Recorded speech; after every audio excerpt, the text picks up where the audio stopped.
What's going on, y'all? Let's talk about this Breonna Taylor's case. There's a lot to unpack. I want you guys to listen to me very carefully. This is not a video to take a side, who's right, who's wrong. I'm going to give you, like I do in all of my videos, I'm going to give you a quick synopsis of the Breonna Taylor's case. I'm going to give you my perspective as a former police officer.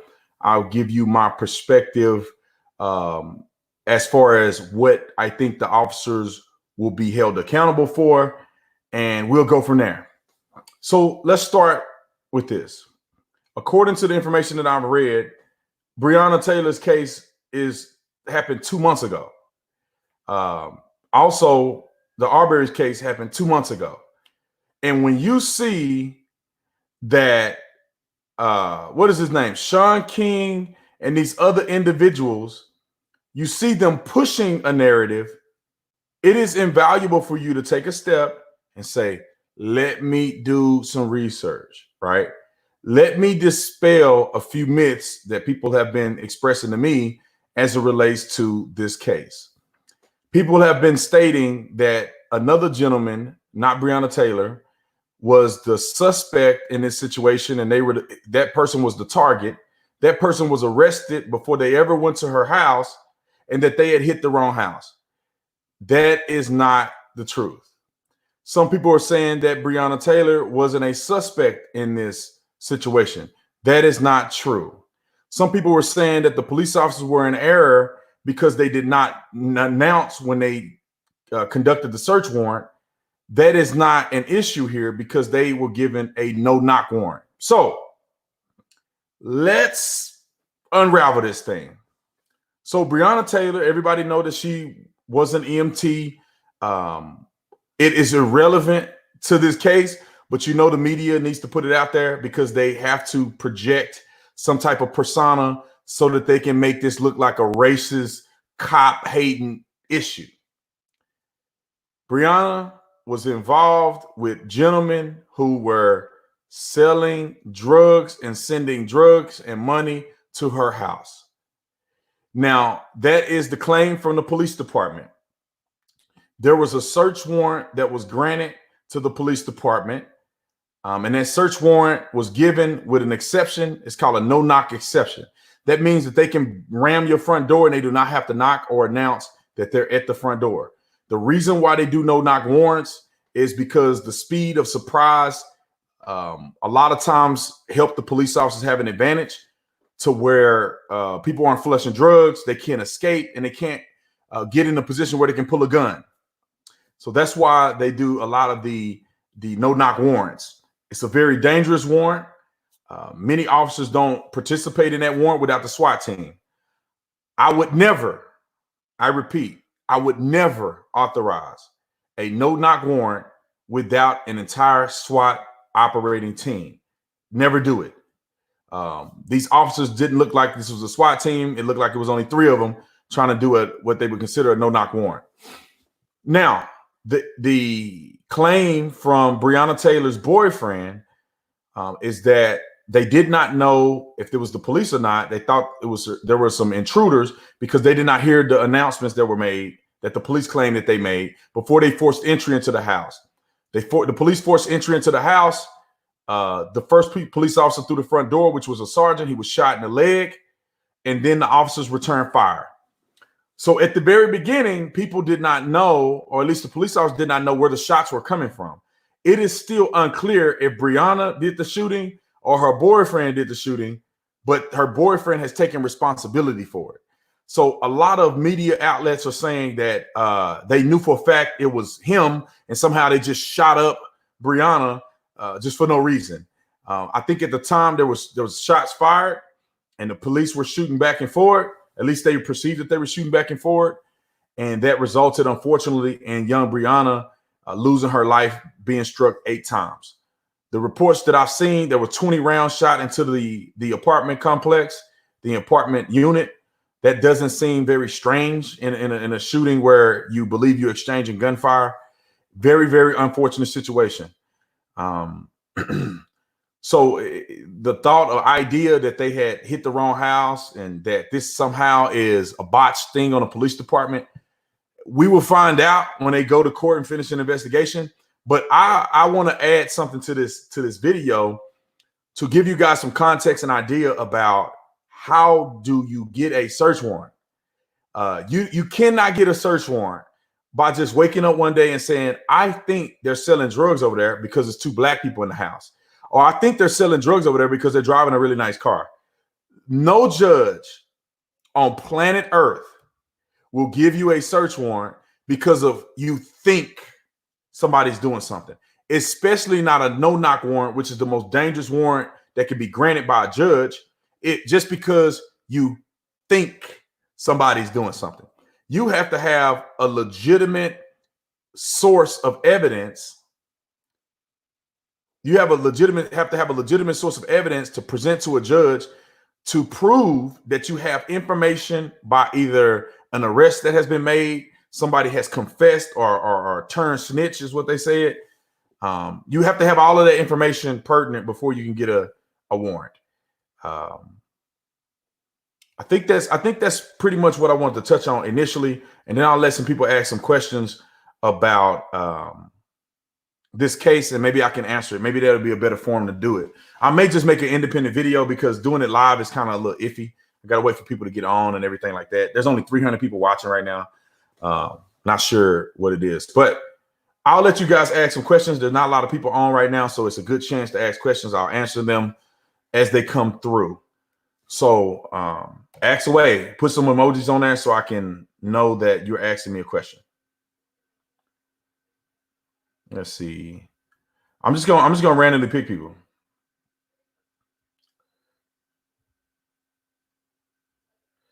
Let's see people. Okay, all right. This is a good question here.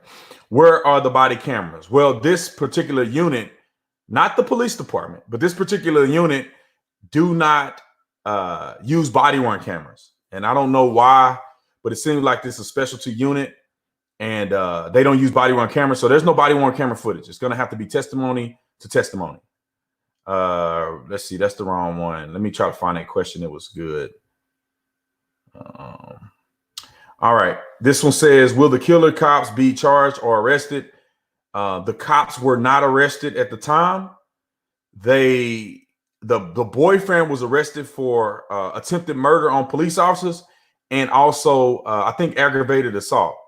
Now, before you can charge somebody with attempted murder, there has to be an indication that you knowingly shot the police officer. So I'm assuming, and I'm just taking everybody at face value, I'm assuming that there's information that have come out or that they know that we're not privy to that would suggest that he intentionally attempted to shoot the knowing officers that are in the door. Like he knew they were officers and he shot at them.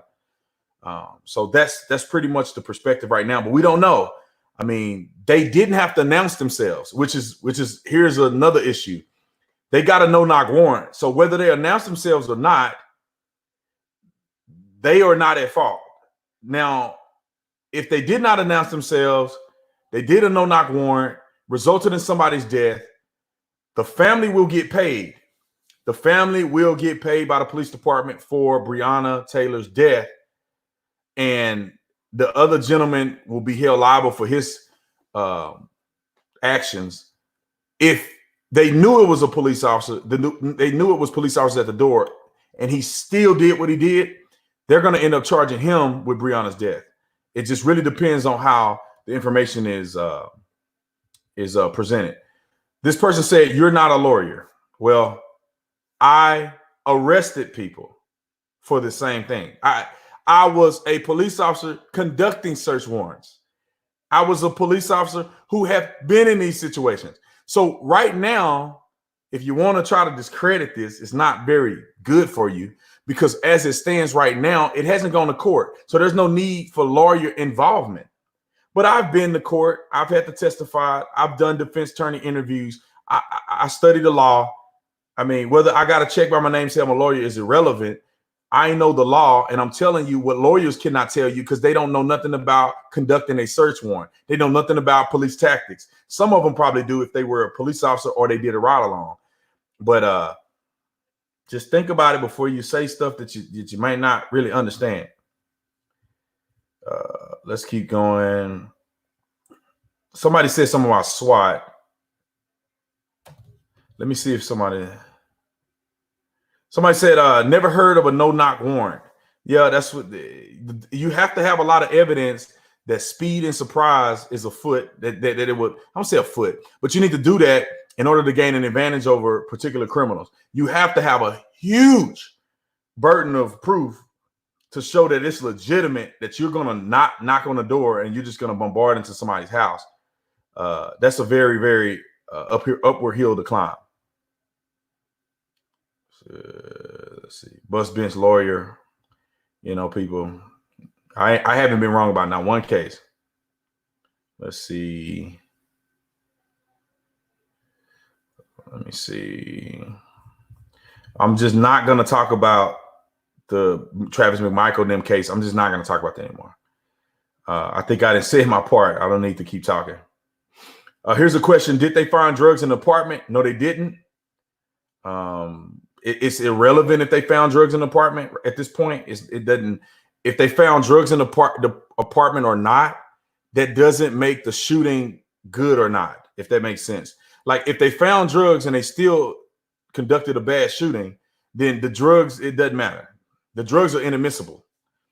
If they conducted a proper shooting based on the information, then the drugs are, then the drugs will be subsequent. I mean, everybody's talking about Amazing Lucas. I don't know what happened to Amazing Lucas. I don't know what y'all talking about with Amazing Lucas. I haven't seen whatever video that people are talking about. You ever have to fire your weapon as a police officer? Love the stream, man. No, I never had to shoot my gun. I had 2 situations where I could have shot my gun and killed somebody and been justified, but God was with me, man, and I just didn't. I didn't need to pull the trigger on him. It just worked out that way. It was a young kid, ran out of the house and started punching me in the face. And he supposedly had a weapon in his hand. That was what was reported. He ended up not having a weapon. I ended up, just taking punches to the face. And I was able to get my gun on the hip.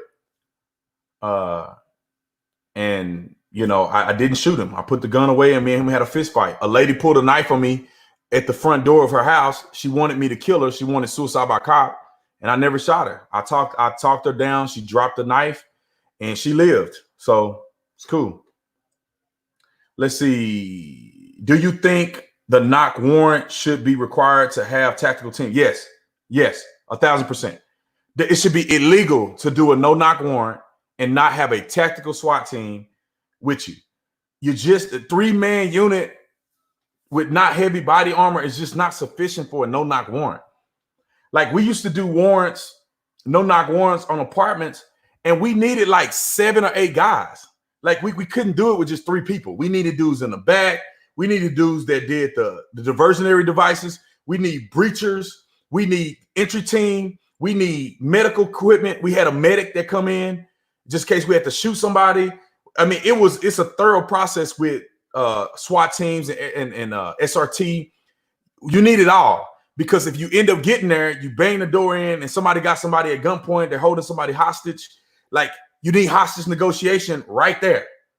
You can't wait for them to wake up out the bed and be like, oh, I'm supposed to come to the scene. Give me some information. You need them to be briefed. You need them to be right there. SRT, you need bomb squad, you need everything. And then you hit the house and they're on standby, and then you're good. Let's see. That was a great question. Great question, buddy. Let's see. Can he be charged with her death since he shot the police? Yes. If the investigation, once the investigation, see, this is the thing. They haven't charged him with her death yet because they don't know if she was the shooter or not. And a lot of people haven't come to that conclusion at this point. They don't know if she was the shooter or not. The boyfriend stated that he was the shooter, but he just took responsibility. They don't really know if that's true or not. And if he wasn't the shooter and she was the shooter, they're not going to charge him with her death. If he was the shooter and she wasn't, and he knew that those were the police officers, and he got her killed, they would charge him also with the attempted murder for police officer and her death. But at this point, it's unclear, even though the media don't want to tell you that, it's unclear who was actually shooting the gun. Great question.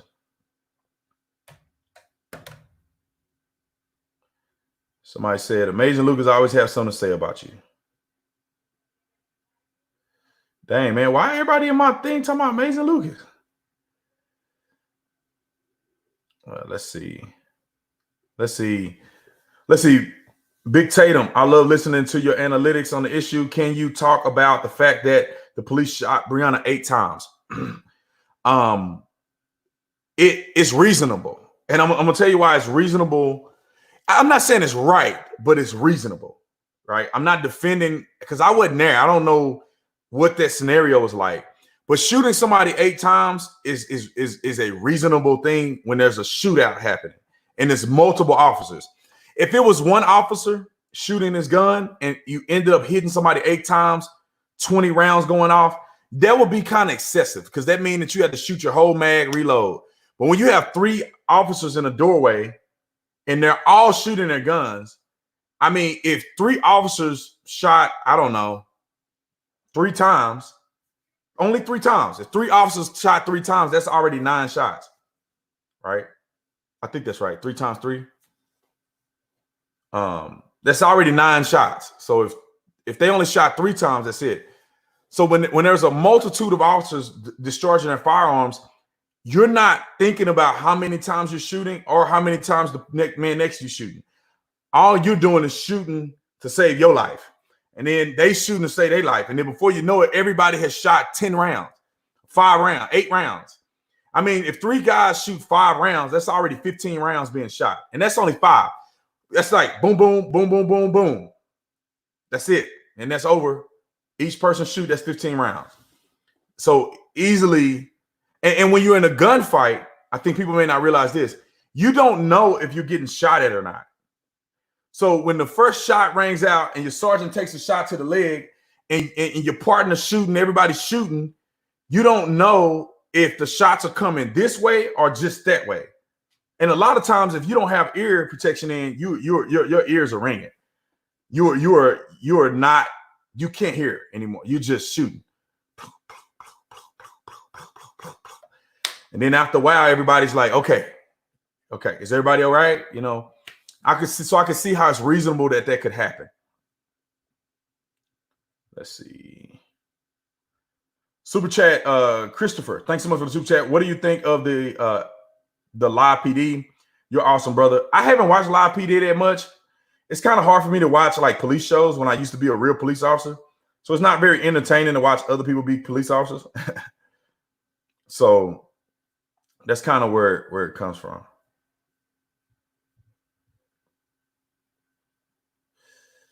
Let's go up. I got to get somebody a super chat. Let's see. I'm trying to find somebody else's thing. It's funny. Everybody's talking about Lucas. Like, what is up with Lucas? What's wrong with Amazing Lucas? I think I don't know. I know he likes to talk about me a lot, which I don't know why. Like, I just hope he does well on his stuff. I don't see the reason why we need to be even communicating about each other. But anyway, let's see. I don't even want to say the name. Let's call you Pop. Okay, Pop. Serious question. Could you beat the Amazing Lucas in an Olympic style officer decathlon challenge like they did in season 2, including but not limited to such events as Dunderball and Flunkerton. I have no idea what that is. I don't know his fitness level, so I can't say I can beat him or not. That would be probably entertaining. It's so funny. I've never seen so many people talk about Amazing Lucas like this. I mean, I would advise that don't speak on the man unless he on here. Let's see. Amazing. You and I can say the same thing, but because I am white, I'm a racist. By the way, I am not. mama didn't raise me that way. I am not. Mama didn't raise me that way. Love what you do. Yeah, man. I mean, it's true, man. This country is not fair to white people either. Like there's a lot of people who are there's a lot of people who are missing the point about, they call it reverse racism, but it's just racism. Like white people cannot say what black people can say. Like I can come out and say, I think Arbery or whatever shouldn't have fought somebody for a gun. If you say that and you white, you're a racist. You're a racist. Nobody love you. You're bad. You know, you're evil. You know.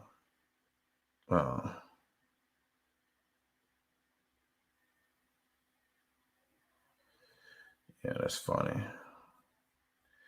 All right, next question.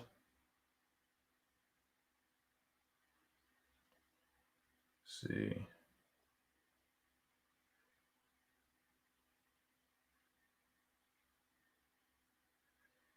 All right, let's see.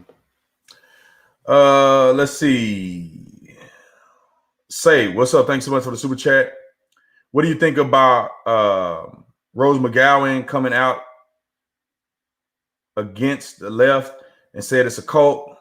Love you and Candace. I mean, I'm not really a fan of hers. Really, I don't really know her that much or that well. I don't watch none of her stuff. But I think it's eye-opening when you see people on the left that some of them were super anti-Trump, and they're coming out and saying, look, I got to be honest. I've had enough for the left. We know we've been covering this up for a while, and now it is what it is. I was at Black Leadership 2019 in Blexit and Fort Lauderdale.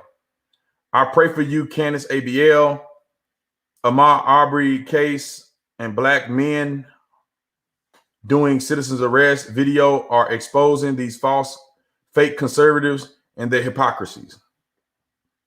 I agree, man. I mean, I don't really talk about people, but man, it's obvious some people they're just not mature enough to be on the stage to give commentary because they're more emotional than they are factual. Let's see. Bucolic Buffalo. What movie or TV show you think accurately depicts actual police experiences? I've been Live PD, Cops. I mean, it's as accurate as it's gonna get. I don't know of a movie that depicts police experience. I don't know of a movie. A lot of it is kind of like hyped up, or they got crime scene. It's like policing is not very glorious. You know, you get a couple really good cases, but it's a lot of paperwork, man. It's a lot of writing. It's a lot of case reports. It's a lot of doing a lot of other stuff than cool cases, you know. Taking burglary reports, people talking about their dog barking, somebody's spraying a red light, somebody's driving drunk, you never find them. Somebody's prowling in the area, you never find them. The call was 10 hours old, so that call is gone. Like a lot of it is just tedious work. Boom, boom, boom, boom, boom. And then once in a while, you get the big hitters, you know what I'm saying? You get the big hitters. And that's where the fun comes in. Red or blue is the new racism. Let's see, okay.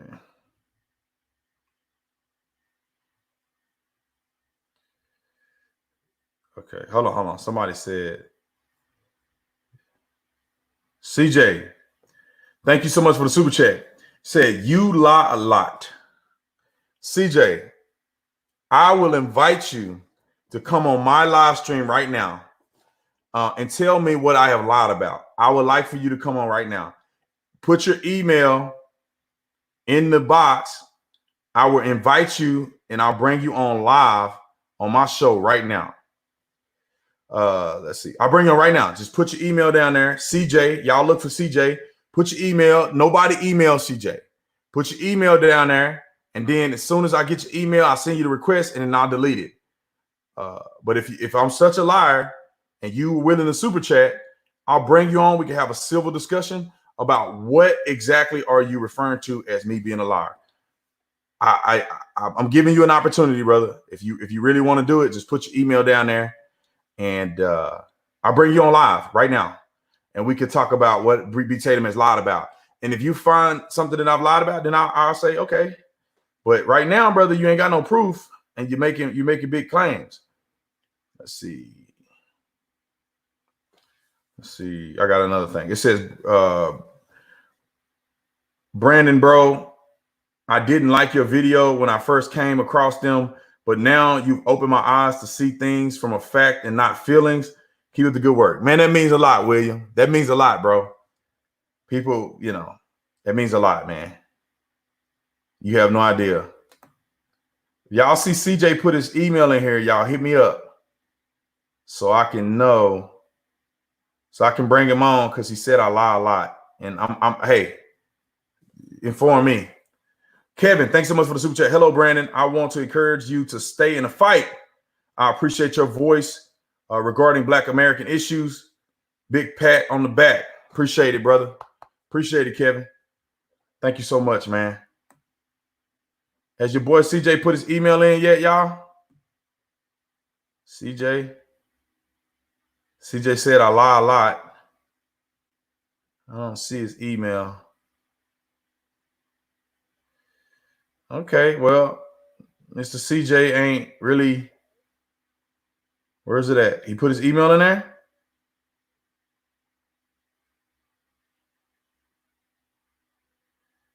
If you see his email, y'all share it with me.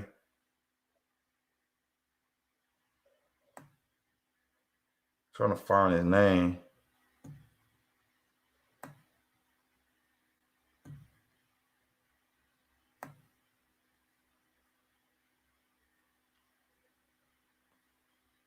Man, so many comments, man. Everybody saying CJ, but I can't. Let's see. I'll go on until I find CJ's email. What is his email? Like you said, CJ posted super chat. Somebody super chat CJ's email. Just a 99-cent super chat or something, because I can't find it. It's too many comments. Let's see, Travis. Thanks so much for the super chat. What do you think about people who profess Christ but support or who will vote Joe Biden by Obama? I think those people are not mature in Christ. There's no way you can support people that support abortions and gay marriage and all that stuff and then say I'm believing in professing Christian values. I mean, that's a contradiction. If you are unsure about it, that's a different thing than supporting something that you know that God wouldn't, especially in a candidate. That's an easy one. It's an easy one. Let's see, Billy, thanks so much. That CJ posted his email. Let me help somebody help me get his email, because I didn't see his name. CJ said yes. I see that comment.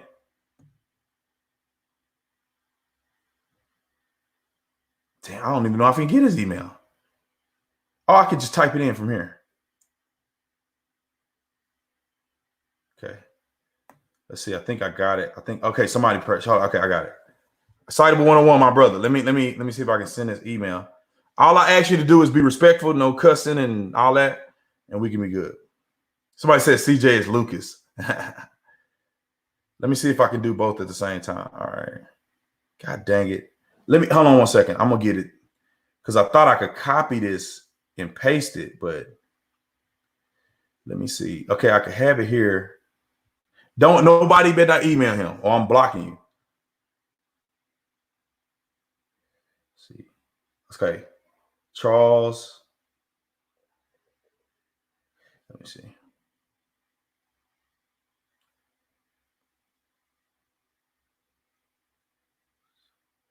8419.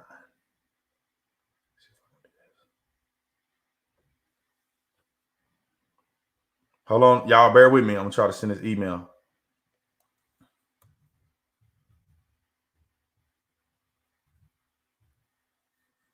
And my memory's so bad.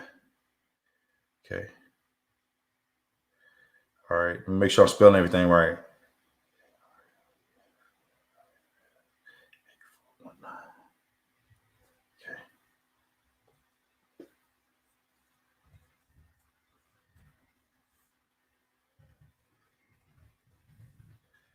Okay, I think I got it. Invite sent. So Charles, I sent you an invite. Let me get this off the screen. I sent you an invite.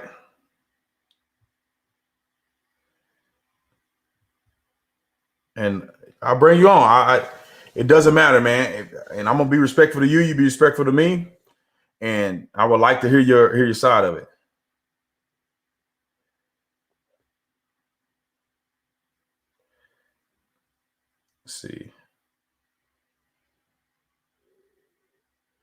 Somebody said, send me an invite link.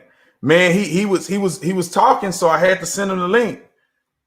I believe that I believe I've never, there's nothing that I've ever lied about, and so I would like to hear the explanation. He super chatted though. He super chatted. So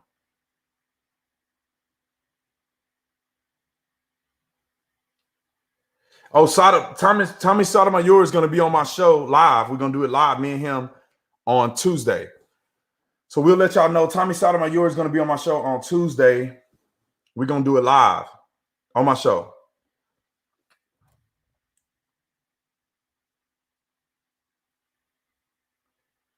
Let's see. Let's get this super chat. Hope you're coming in, brother. You get the message or what?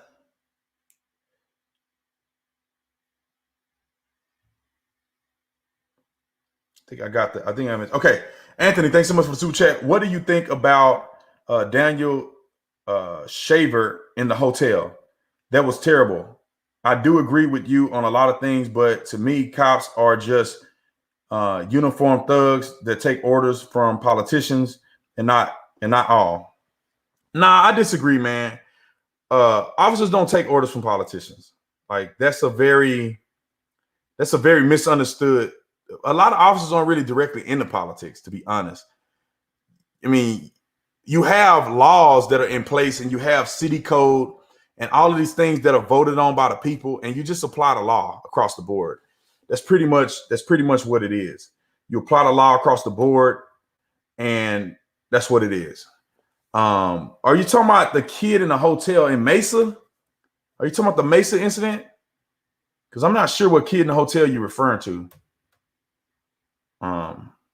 Let me know if you're talking about the Mesa incident. Let's see. Isaac, he's playing videos. Viewers talking trash. Yeah, I don't know. I have no idea what you're talking about.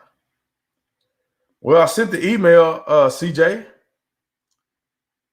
Maybe I sent it again. I had it. I know I had it right.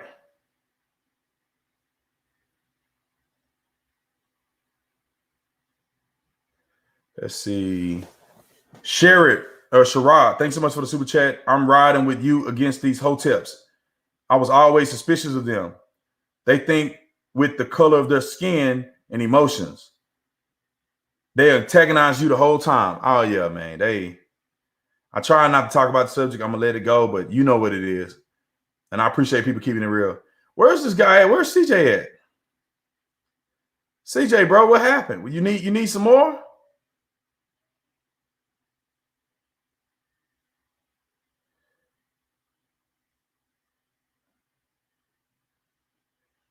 I don't see y'all see CJ. If he pop up here, I'll show it to you, but I don't see CJ. CJ, right on here. If you not get the email,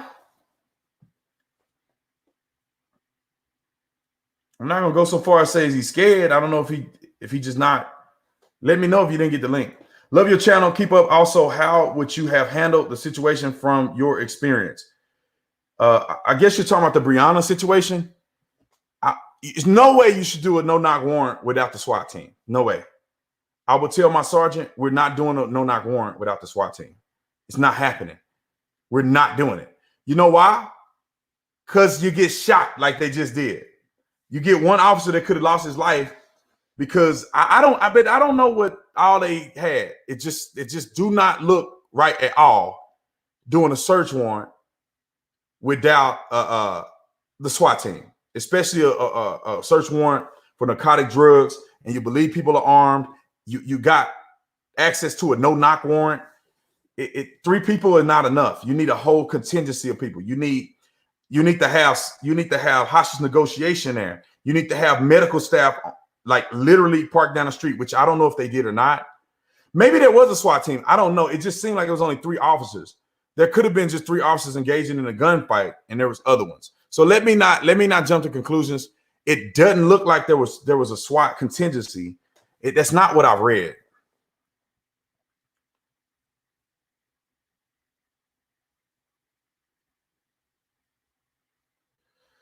Somebody said CJ got the link. Okay.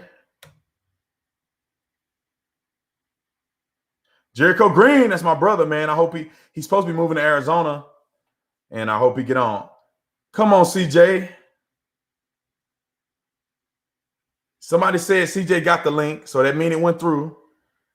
Get the link, use the link, CJ. Come on here. You're gonna pop up right here, and then I'll be able to bring you on.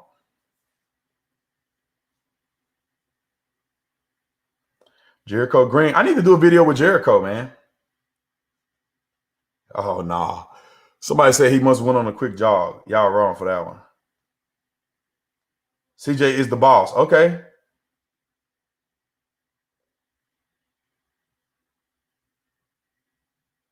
Brandon's fans are hating on Lucas.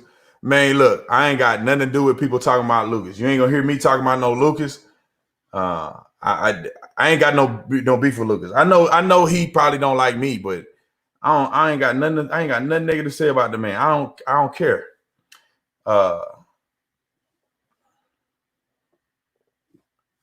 Let's see. Hey, brother. Thank you for your service as a police officer. Keep spitting truth. Appreciate it, poet. My brother.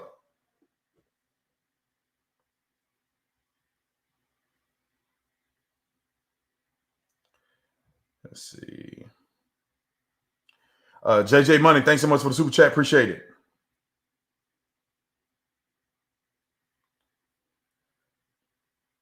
See. Breonna Tatum's name was on the warrant, which I said at the beginning, as she was the listed occupant and the police got the right address. Now, if the police actually can prove her involvement, is open for further investigation. Right. I mean, that's just what it is. You know, innocent until proven guilty. If they have reasonable suspicion to put you on there, then they put you on there. Where is CJ at? See, you tell them to come on, you give them, and then they'll come on. What time is the live stream with Tommy? I got to figure it out, man. I'll put it out. My wife knows what time we doing a live stream, but it should be at a reasonable time. We're gonna do the live stream, and I haven't even checked my phone. Well, my son probably texted me.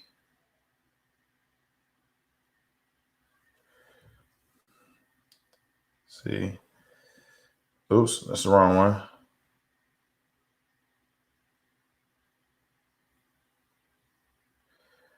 I don't know why the CJ guy don't want to come on. Let's see. Thank you for your service. Okay, I think I got that one. Oh, no. Thank you for your service you did as a police officer. Thank you for great work and videos. Appreciate it. I wish this live stream thing was a little quicker. I wish my computer was a little quicker. Let's see. Lance Lens. Hello from St. Louis. Love your show. Appreciate it, man. Appreciate it. Man, I didn't gave his brother the email. He said he's coming. Okay.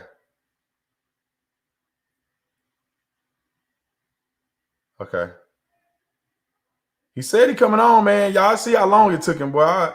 I'm about to get off the live stream by the time he get on here. Let's see. Isaac says Lucas playing video games. Viewers are talking crap. I don't know what that means. Please don't talk about Lucas on my live stream. You missed Jennifer super chat. Okay, what is the super chat? Man, I wish this live stream thing was a lot better. It's just so glitchy. I missed Jennifer super chat. Let's see. Let me see if I can find Jennifer super chat.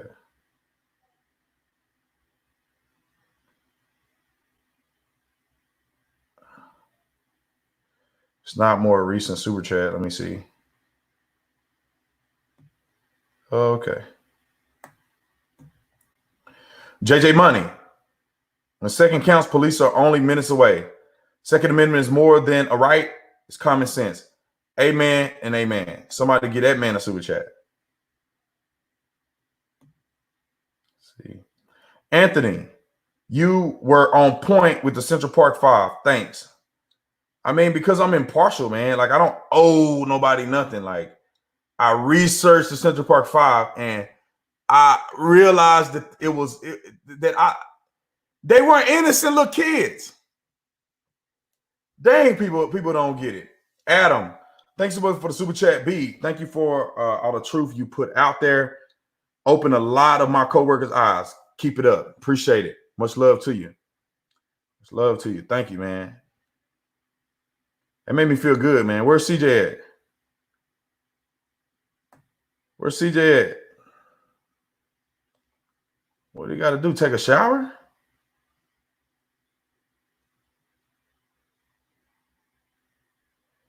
I guess he got to take a shower or something. Oh, Jennifer. I did miss your super chat. I don't know how I missed it. Jennifer, thanks so much for the super chat. Much love and support from Tyler, Texas.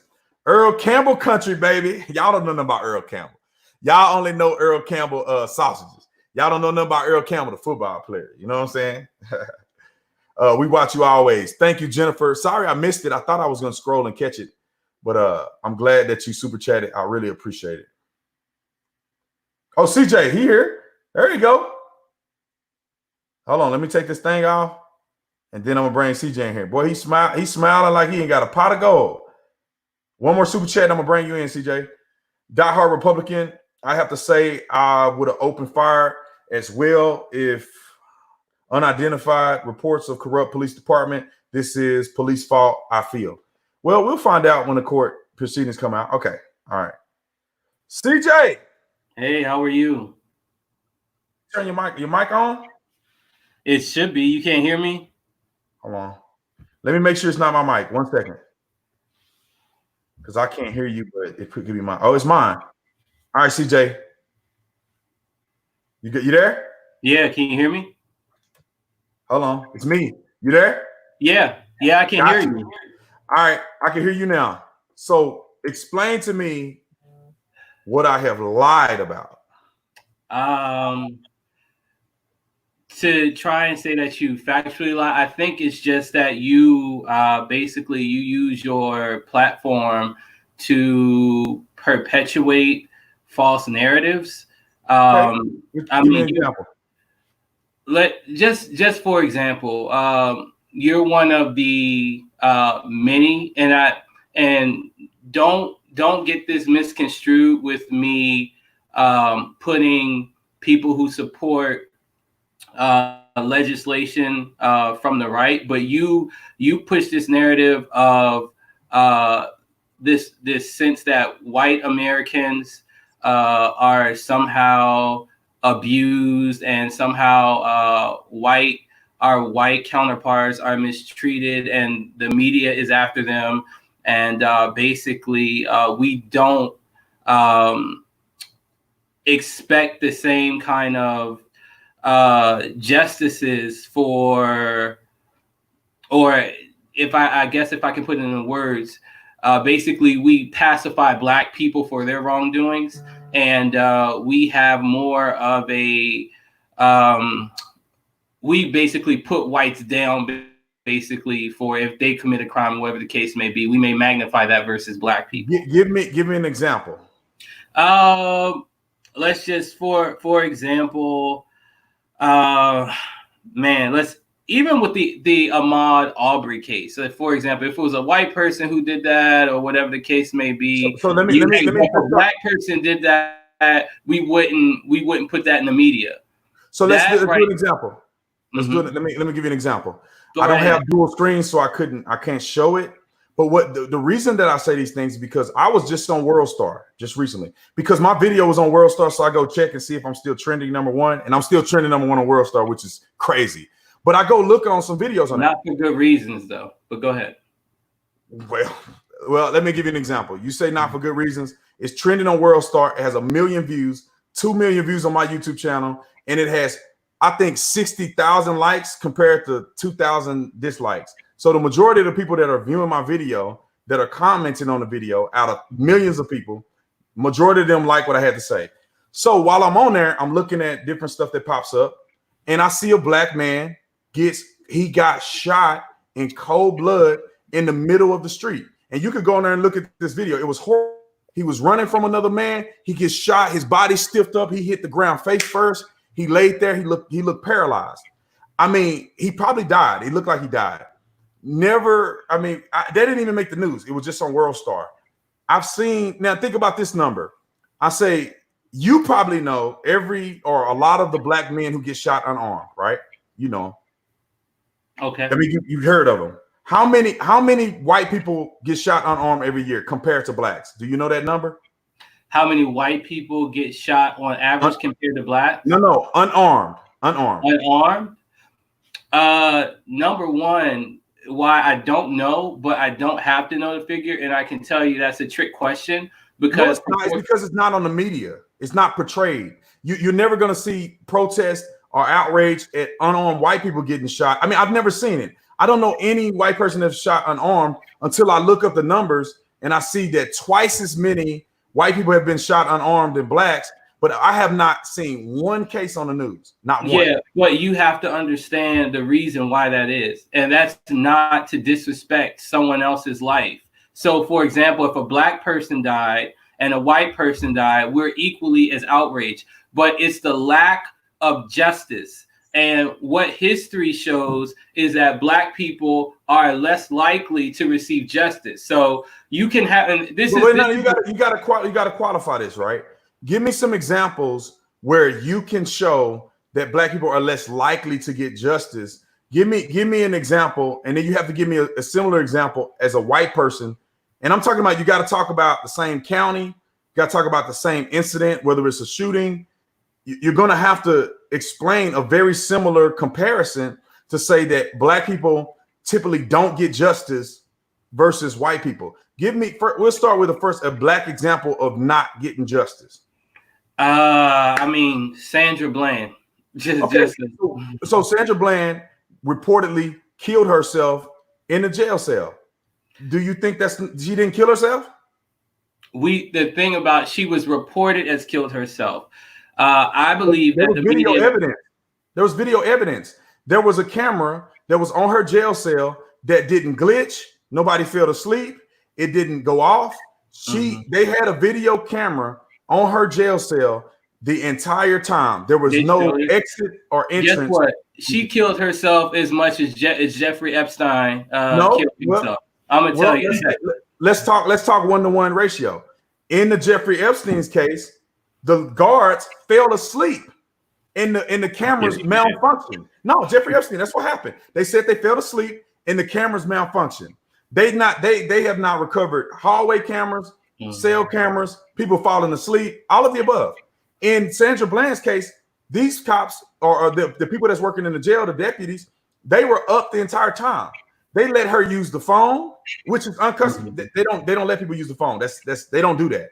They let her use the phone to call her family. She went into the cell. That's all caught on camera. Nobody entered or exited her cell at the time of her death.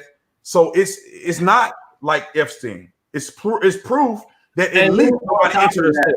Why this doesn't even qualify as an argument? Because why would she kill herself if say, for example, if she was not in this instance, she was free? Would she have been more likely? Were there records where she suffered from depression? Her suicide was a direct result of her condition, which we know when you put people in these confined spaces, they can go crazy and snap. So even if she did commit suicide, that is still basically an infraction against the policeman who locked her up with not unjustifiably. You cannot justify what he did with her. It was excessive.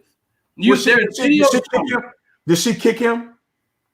What are you talking? He ripped the poor girl out of the car.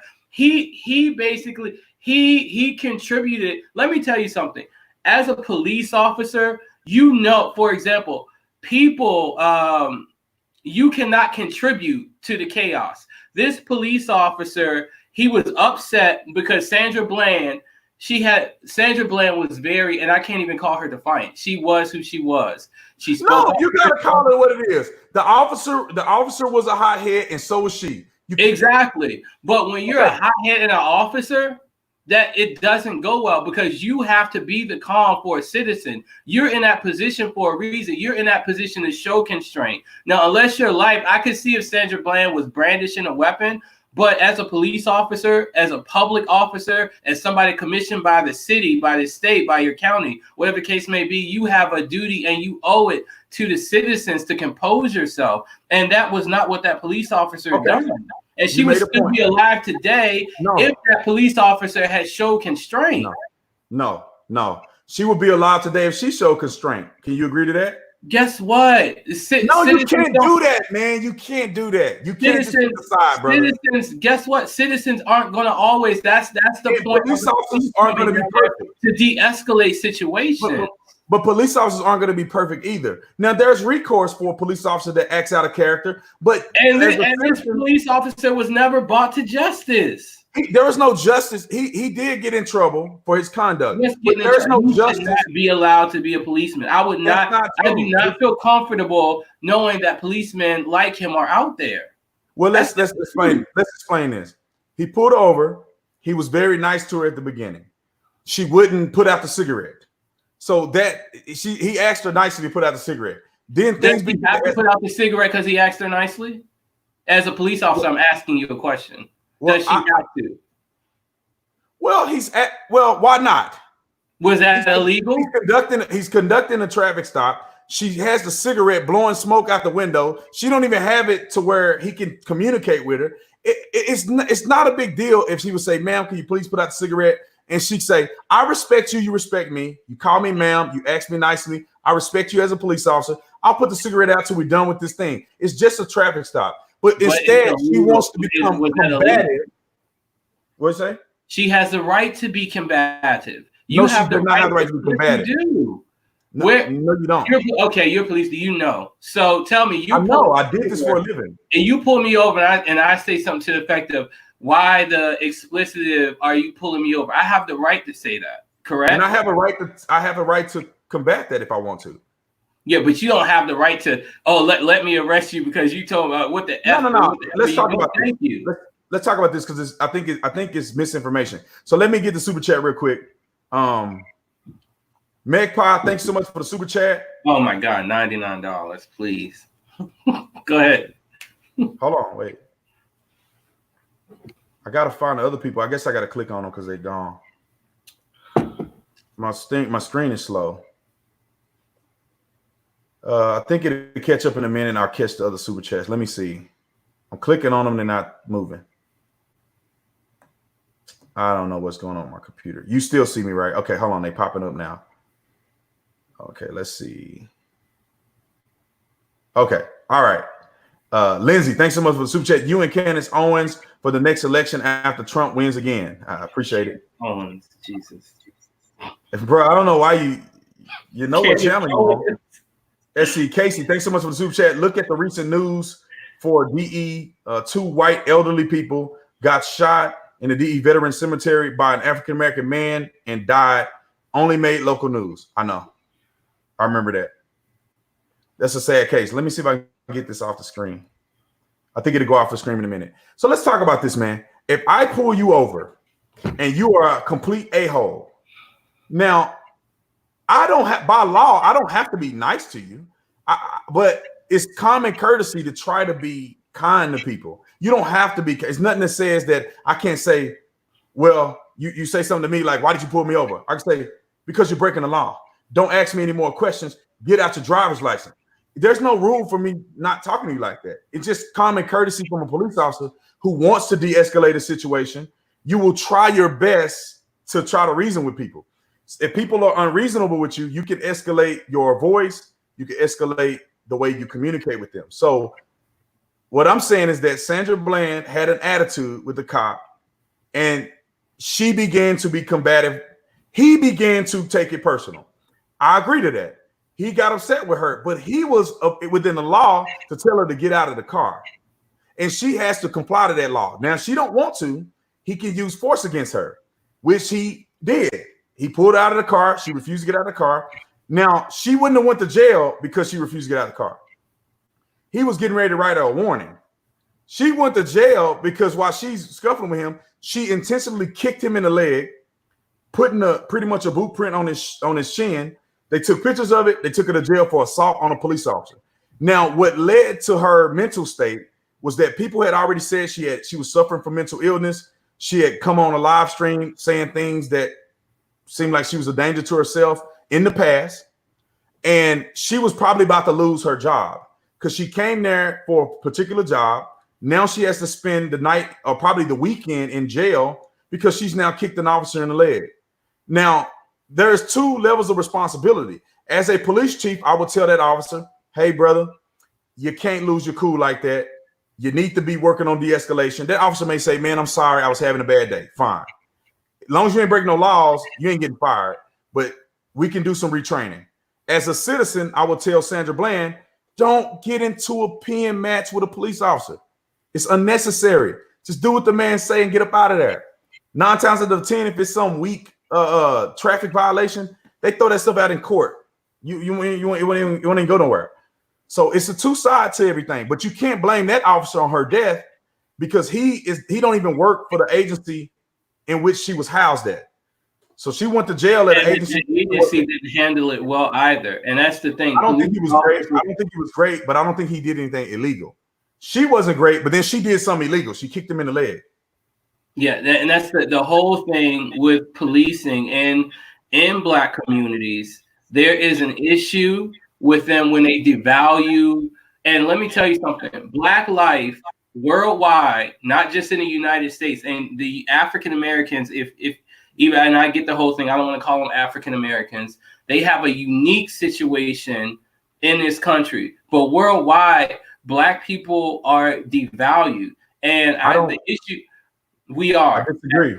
As a group. I mean, I could go there. I could talk about this forever. I mean, if you look at college, are we devaluing ourselves? Or are you saying that some oppressors? No, you have to understand that people in African Americans, you have to understand the plight of them devaluing themselves. You have to understand slavery, Jim Crow, a whole host of other things that may cause people to feel low self-esteem, to feel less than. But Black people on a global stage are devalued no matter where you go in the world. For example, right now, with this whole thing in China, where Black people are receiving racist treatment in regard to the coronavirus in China, you can't even own land in China. But if you go to Africa, Chinese people own everything. It's ridiculous the way that we are treated on a world stage. And in the United States, it's god awful. Let's talk about this. Let's break it down point by point. Let me read a couple super chats. The writer Walker, thanks so much for the super chat. I love Sandra Bland, but Brandon is right. Both Sandra and the officer were out of line that day. And way to go, Magpie, for the $99 super chat. Let me get this one person in. It's 2 more super chats. Let's see. Andre, thanks so much for the super chat. This CJ is a clown. This super chat just disappeared. I don't like when people talk about other people like they clowns or whatever. It's superfluous. Talk about his argument and I'll receive it. The super chat did just disappear. I don't even see it anymore. Officer Lou, my brother from another mother, waiting for CJ to get on and get destroyed. Well, he on now. And I don't know if he gonna finish this on the top. So you said Black people are devalued around the world. Are Black people in Africa devalued by other Africans? Yes, but that's within the people group. Let's just leave it at that. The Black people in the biggest continent on planet Earth, with the most amount of Black people, the least amount of white people, Black people are being devalued. Okay, I got that. Also, when you go to China, are Chinese people devalued in China? To an extent, yes. I'm gonna answer for you. Chinese people have it way worse than Black people in China. And I'll tell you, I looked at a documentary. I look at a documentary. But it's called that's another non-sequitur. Let me tell you why. Because China, for the most part, do not live in first world conditions, and they're not gonna. And then you have to understand the laws. You're talking about a communist regime versus a free society here in America, where you have a constitution which promises freedom regardless of race, regardless of religion, and Black people still in this country mainly because of our economic condition, which leads me to believe Malcolm X was right from the jump. as opposed, and I love MLK, but I love the Malcolm X argument. You cannot compare a basically third world communist country to freedom in the United States and talk about that Chinese have it worse. Of course, overall they have it worse, and black people have it here compared to being the freest country in the world, and that's just a fact. Listen, sir. You're mixing arguments. We're going around the world. We're not even got. I'm gonna let you go with your China argument. Go ahead, talk about how they have it here. That's like we weren't talking about the United States. We weren't talking about the United States. We went around the world because you said all around the world. So I started in Africa. Yeah, go ahead, because it's true. Go ahead. Yeah, I'm gonna let you talk. Let me finish. The biggest continent with the most black people ever, with the least amount of white people. Black people are oppressed at crazy amounts. They're enslaved. Genocide. I mean, we can name it. So black people are oppressed in Africa. We got that. You said that they're oppressed all around the world. One of the other biggest countries in the world is China, right? So China, I said, are Chinese people more oppressed than blacks who are in China? And I said yes. And when you look at the Falun Gong and you look at harvesting organs, you can look at the documentary. They literally house Falun Gong, which is the religious spiritual people, and they will kill them for their organs, and while they were alive, rip their hearts out, take them. They did 30 to 60,000 of those individuals. Now, black people, the stuff that I've seen, it doesn't look like black people are treated any fairer than the Chinese people in communist China. So I think that's a moot point to talk about black people in that country. I know a friend that lives in Europe. He says it's the most racist place he's ever been. Racism in Europe is far beyond what you would experience in the United States of America. So we can say that blacks in Europe have it worse than any other country or in any other area in the world. Now let's go to the United States of America. If you talk about the wealth, the most wealthy black people in the world, the economic spending power of the entire world, black people in America are beyond. If we had our own country, just black people in America, we would be in the top 15 for economic power. If black people in America was our own country, black people in America are doing better than every other black person on planet Earth. We have all of the constitutional freedoms. We have all of the rights. We have civil liberties. We have everything that white people have. And you can't tell me that you don't have those rights. If you want to say that it's disproportionate, then we could say, yeah, some things are disproportionate. That does not mean that there's some type of deliberate hatred towards black people. We have a responsibility in our own communities. We have struggling communities because of things that we have continued to do, not just what have been done. It's things that we continue to do that hurts our communities. The way we vote Democrat like it's going out of style. And we've been voting Democrat for I don't know how many years at 80, 90, dang near 100%. And we have not seen any political. We haven't seen any political gain, have we? If you're telling me we're still struggling in America, what political gain have we gotten from? I cannot wait to post this link because here we go. And this is the thing, and it shows some of the institutional racism that we face in this order. Just what comes with being. I mean, we make up 13% of the population. So Princeton is called Black Clout, and it shows that if all black people got together in this country and wanted to get legislation passed, as a whole, we have a 10% chance of getting legislation passed at the city, state, or federal level with us just combining together, being in unison over one specific piece of legislation. Now, if we at that same means having popular support with our white counterparts, there's a 60% that same legislation gets passed. So black people really, at its core, we have no type of power at the federal level. In fact, if you look at our vote, basically, and this is the whole thing, like Black said, I'm not mad at it, whatever the case may be. It's good that I see black people stating that, hey, I can be more than a Democrat or whatever the case may be. And I get why black people may vote Democrat as well, because there's a whole history behind that. And basically where black people are right now, we're at the point where okay, some black people, you may have 15% vote Republicans, and basically you have Republicans who only have to reach out to a certain group of black people to help enhance the vote, in addition to like the white vote, the Asian vote, the Latino vote. Democrats can say we do. So black people are being divided because we're the only ones who have to accept this narrative that, oh, it's a melting pot. It's not just about black and white, blah, blah, blah. But no other people group in this country thinks or acts that way. White dollars still circulate, remain white dollars. And it's okay, white people, if you love being white, whatever the case may be, I could care less. Love yourself. You know what I mean? Like, I don't have an issue with that. Let's talk about this real quick. Let's talk. I think you had a chance to push your point. We don't live in a country where we are divided by race exclusively.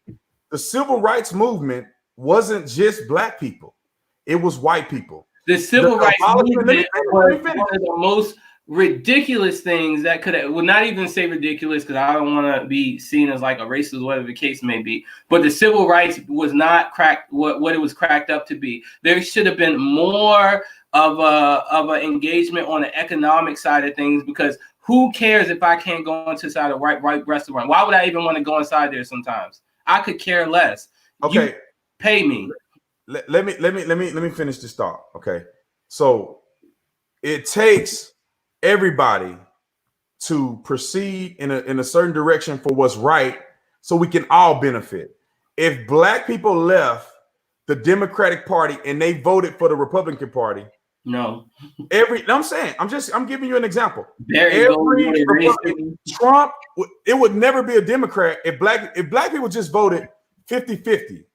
If it was like 50% of blacks vote Democrat, 50% of blacks vote Republican, there will never be another Democratic president.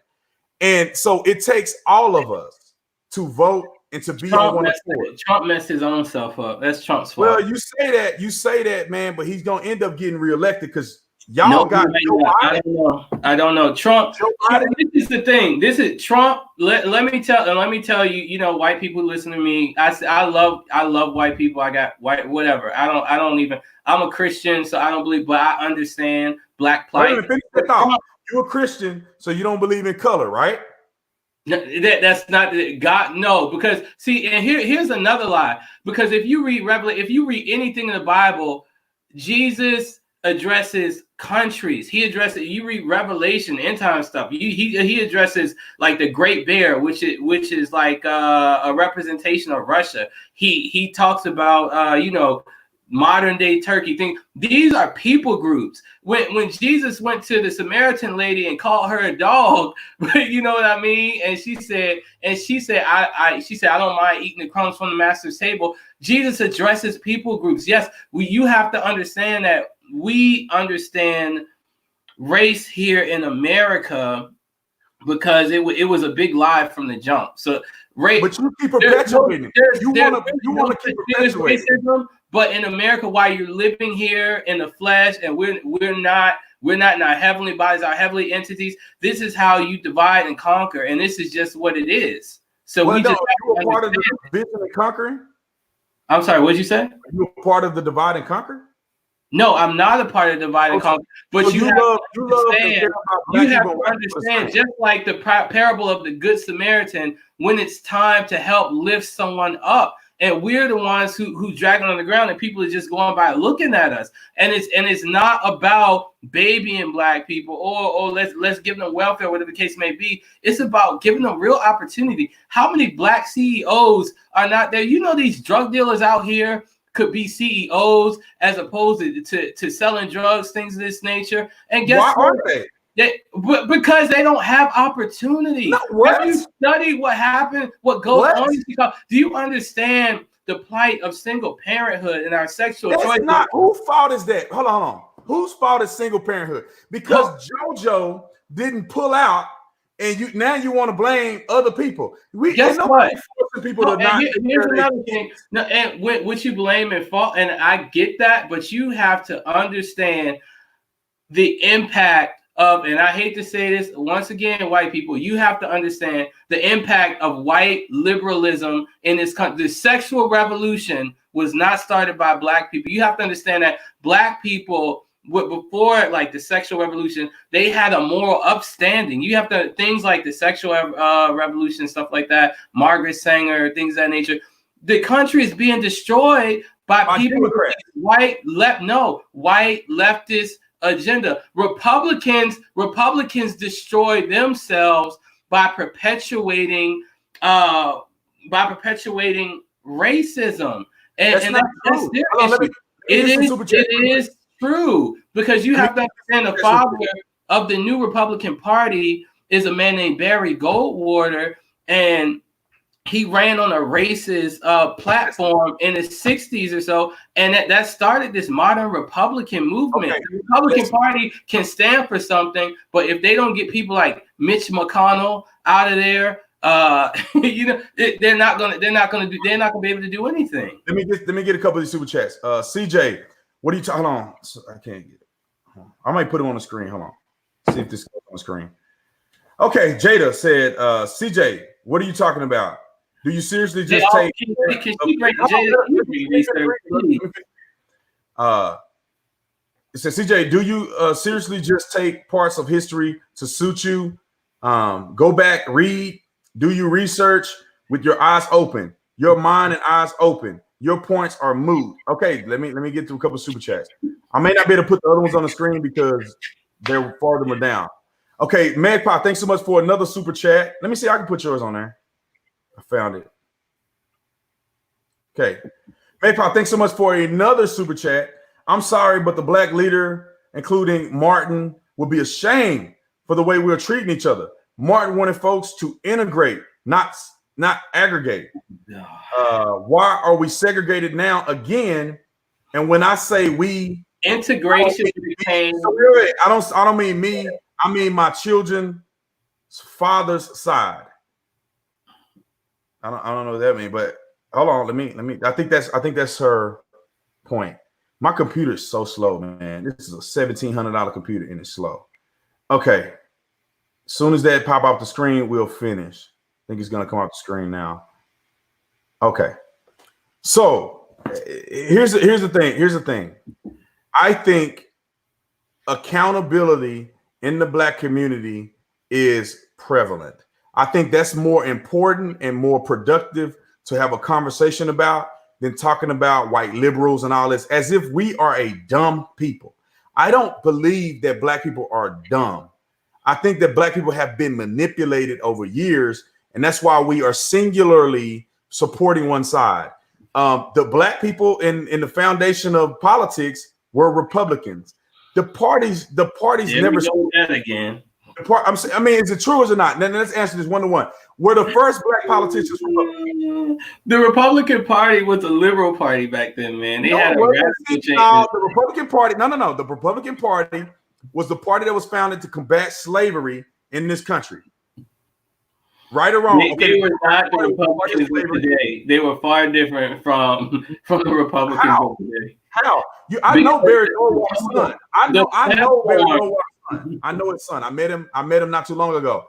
People have used the same trick against Barry Goldwater as they're doing against President Trump, and I'm shocked that you don't see it. Every time a Republican is doing something, he's a racist, he's a racist, he's a racist. Every Republican is racist. Every time. Huh? Every time. Republicans may be insensitive, proven something metaphysical. So you know what I mean, like racism, whatever the case. You can't, unless it's just like outright justifiable. You can't just prove. And you have to understand when black people say racism is not, it's out of pain and out of anguish, and it is what they've seen over time. So I can understand when black people say it, even so it may be inexcusable. But I understand it, and I understand where they're coming from when they say it. And that's what we have. It doesn't mean that we hate white people or anything like that. But when you come from the pain and when you come from the plight that we've come from, and you recognize something. You mean we? It's just like when you've been in an abusive relationship with somebody, you get with somebody else, and they may not be abusive, whatever the case may be. But there may be something that they do that makes that person have a reaction from a previous relationship. It's just like, no, you know what I mean? So black people's reaction to racism is from just basically a series of pain that we went through. It's not personal. It's called that we have to deal with. It's psychological damage from what happened for us from years and years and years of being in a system that have not always been just to us. And that's I agree with you, but I think that we should end that. It's passed down trauma. Like, so my grandmother was in the Jim Crow South. She told me about how she had to drink out of the black only water fountain and all that stuff. Her hatred and vitriol against those white people that treated her like that, it has nothing to do with my father. And that should have nothing to do with me. It should end at the offender point where the people that offended you are dead now. My dad has his own experience and I have my own experience. I have never experienced racism like my grandmother did. I don't know what it's like for black and white people to not be able to do everything together. I've never experienced that. Black people can marry white people. There ain't no issue. Black people can work with white people. Black people can own businesses. Black people can be the president, the vice president, on the cabinet. I mean, as the surgeon general. I mean, black people can do a lot of great things. Even though we only 13% of the population, we can do a lot of great things in this country. So my grandmother's pain shouldn't be my pain. And my friends, my white friends, their grandfather's great grandfather's racism shouldn't be their racism. And I think that we can all overcome that and come together as people. There were people in the back in the day who were raised racist. So were there black people who were raised racist. But as we come together, I don't have those experiences. I should treat everybody the way I want to be treated according to the Bible and just let it go from there. If a person treats me a certain way, then I perceive them based on what they're presenting. But I'm not finna blanket every white person or a majority of white person or the system. I'm going to take it one issue at a time. Where there is racism, I will fight that. I will support any injustice, but I can't say every police shooting is somehow an injustice because one was an injustice. Let me get a couple super chats and I'm gonna let you jump back in. Okay, Jacob, my brother, one of my favorites. There was no party switch. Amen. There was no party switch. There's no evidence of it.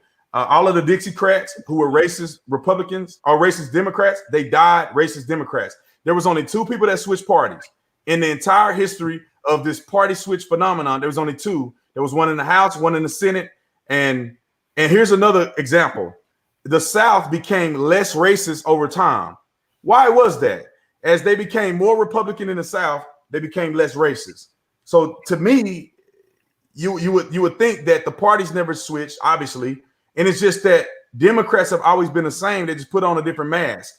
It's just what it is. Let me get a couple more super chats.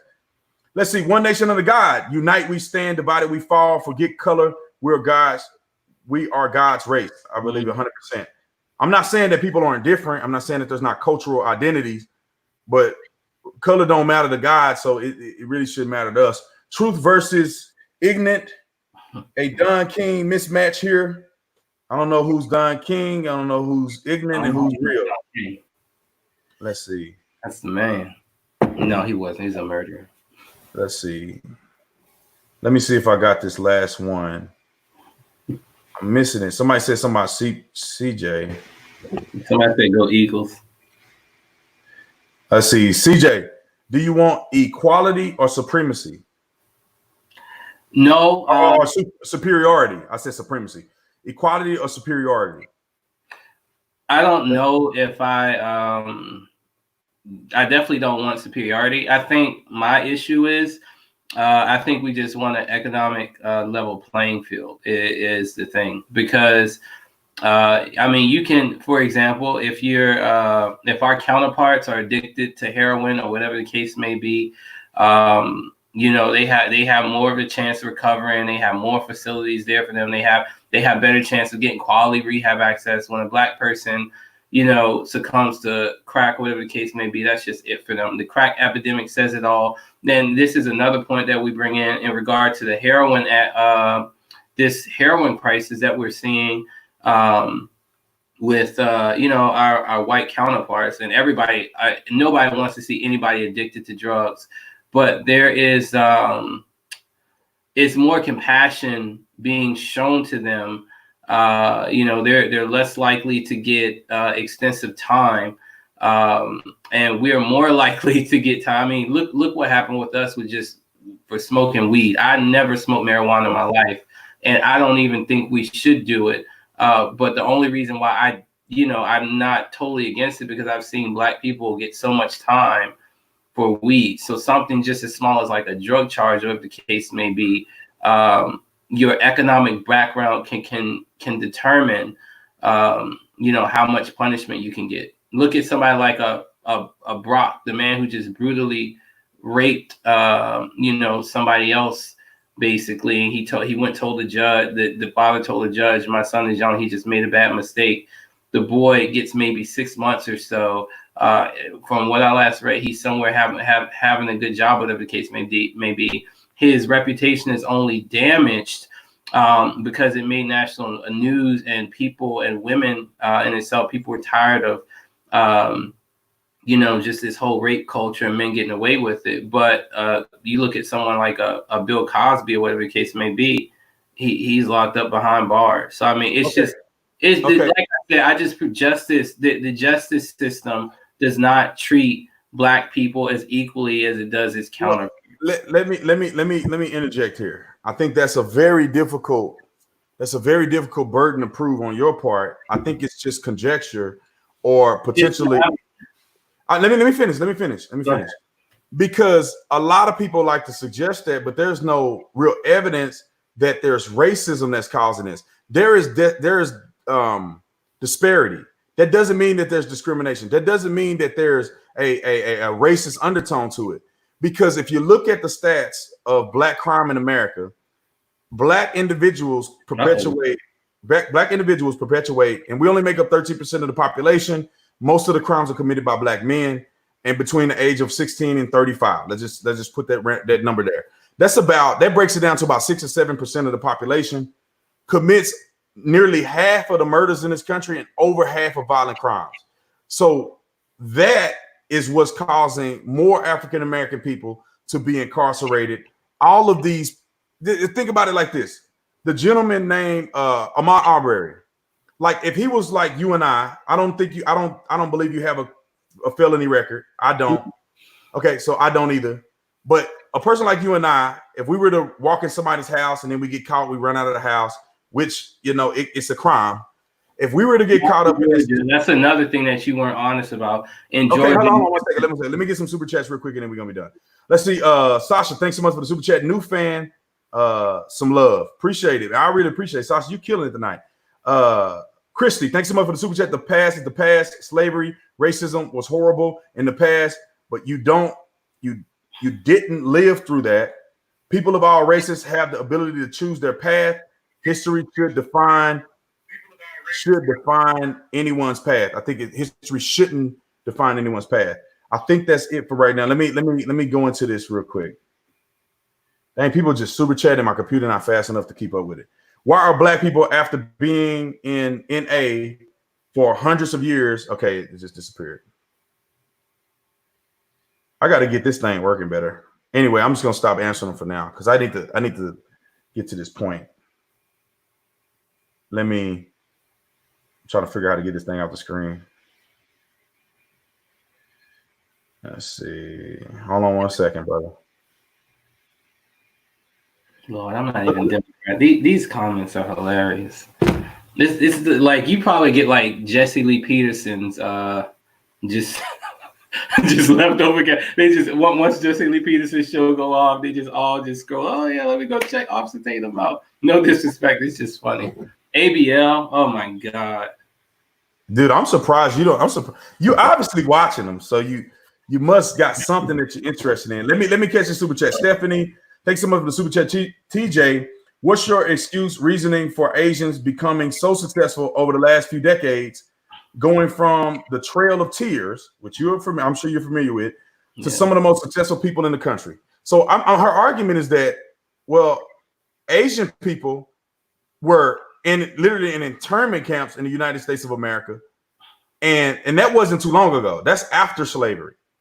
So if Asians are able to turn things around, and they have become the most educated demographic of people, some of the most successful per capita, even beyond white people, to the point where they get discriminated against in college tuition or college acceptance because they have to save room for Black folks and other individuals and other minorities. So why do you think that Asian people have pretty much done better than Black people over a short time, even though they were in a precarious situation in the United States of America? There's a couple reasons for that. Number one, when you talk about Asian people here in America, they're still non-Black. They still are able to come together in communities, and you have to understand that. Yeah, they are. They're non-Black. Well, that sounds like a Black people problem. No, but it's not, because they still get the benefit. You have to understand there's certain benefits to being a non-Black when your skin is brown like mine, a non-Black person here in America, and having white skin. What do you do for a living? I mean, if you don't want to say it, you could just say what industry you're in. What do you do? Well, I mean, I'm in an industry where let's just say I run multiple buildings that I deal with wealth. So would you consider yourself to be wealthy or rich or like you make money? I'm not rich or wealthy, but you have to understand, in my position, what I see every day, I see because let's talk about you real quick. Hold on, we'll get to that. Let's talk about you. So you are in a position where you're in a leadership role and you are managing wealth, or you are overseeing wealth or buildings, or you're at the top of the food chain. Not at the top. I'm like middle. You own the food chain. You ain't at the bottom. Okay. Yeah, I'm not at the bottom. Are you college educated? Yes. What level? I'm pursuing my math. I dropped out because of this position, but I have an undergrad and a couple courses of my master's. So. Okay, so have I. I got my undergrad and I'm halfway through my master's degree in business leadership. So you are educated all the way up to master's level. I mean, you got a couple more classes like most of us, and then you got it. You'll have a master's degree. You are overseeing wealth. You have a position of leadership. You may not, you're not at the top yet. I mean, you ain't in your 40s, 50s, so you still got a ways to go. But so you have a prominent position. How did you get there? I mean, is it just you were lucky, or is it just did you work hard? How did you get to the position that you're in? It really might end up. But I did have to work hard because I come from disadvantaged areas. I come from a public school system where people really bought guns to school. Where I was 5 or 6. I saw somebody get killed right in front of me. I saw a house blow up next to me just because of drugs. So these are things that I've seen, and so this is why I have a place in my heart for people of color, because I can empathize because I'm from those areas. And I know when I see, and I'm not trying to be disrespectful, but when I see you say certain things, or I see a Jesse Lee Peterson say certain things, or ABL say certain things, it comes from a place to me of insensitivity, knowing from where I come from, if they had the opportunity that someone else may have, where families together and make $250,000 a year, they wouldn't be in the same situation. So I think that, but you and I are both brothers that came from a similar background. I came from the same background. My stepfather was a big time gangbanging drug dealer. He died from heroin. He had the heroin overdose. I got family members in prison that I still communicate with. I mean, I was the first one to go to college out of my whole family. Yeah, I was too. And my dad followed suit. He got his master's degree. He was on the fire department. All of the other people in my family are uneducated. My mama dropped out in the 8th grade. My grandmother can't read. She had my mom when she was 12. My father graduated from high school. That was his education. And a lot of people on my mama's side, high school graduation was, oh my God, it's like graduating from college. Yeah. So I came from a similar background. I do have empathy and compassion, but I'm like maybe on the other side of the spectrum. I'm like the tough dad. I'm like, get your stuff together, get your butt to work, don't make no excuses. My dad would tell me that you don't make no excuses. You get your butt to work, you work harder than everybody else, and you will be successful. I don't want to hear you talk about the white man. I don't want to hear you talk about nothing. You need to worry about what you're doing. And my dad was always say, when I get in trouble at school, I'd be like, man, my teacher's doing it. He say, man, do I take care of your teacher? Do I put a roof over your teacher's head? I don't care what she's doing. I care what you're doing. You know, and my dad put that accountability in me. So then I see the world through a lens of accountability. My stepbrother doing 20 years in prison right now because he did not hold himself accountable. He messed around and robbed somebody. The judge gave him 5 years. He gets out. He said, you do it again, I'm going to throw the book at you. He had an opportunity to change his life at that point. Rob somebody else, he got to do at least 20 years. You know, I got a whole bunch of family members that are doing the same thing, but it's accountability. The single parent home situation in our community is male accountability. Why are young men smashing women and then just ditching them? Why are we involved in criminal activity and gang activity like we are in some of our communities? Why don't people like LeBron James and Jay-Z and some of these big high-powered people get together and start a black-owned bank? Why, you know, these are things that we can do. These are situations that we can be in. But the problem is people like, you know, some hood dudes, they hate Nipsey Hussle. He hating on him. They end up killing the guy that was probably the standard of their community at the time. Go ahead. I mean, I agree with a portion of that, but at the same time, we have to understand. And when I kind of talked about last time, how many black CEOs, America is so, you have to understand where I'm coming from, where America has benefited from slavery so much and Jim Crow so much, and from black people fighting in every single war. I mean, let's just even start World War I, World War II, the Korean War, Vietnam, being casualties, and black people drove so much economic wealth in this country, had the opportunity to take advantage of none of it. When Franklin Delano Roosevelt passed this New Deal, black people saw zero of that. Our white counterparts were able to get these home loans and put them in a better economic situation. So white people have a 300 to 400 year advantage on us. Okay, that's no matter fine. how self-sufficient, no matter how much we tie ourselves up by our bootstraps, we can. There for every Ben Carson, for every one Ben Carson, there's like 1,000 black people who do not have. Who will never get a chance to experience those type of opportunities. Okay. We always have to be the one from the first generation. We will never have the chance in this country, and that's because white people are majority, and that's okay. No, it's us. We are the problem. You listen, brother. You came from a tough beginning. What made you who you are is your work ethic. You didn't have a kid. I'm assuming you didn't have a kid out of wedlock.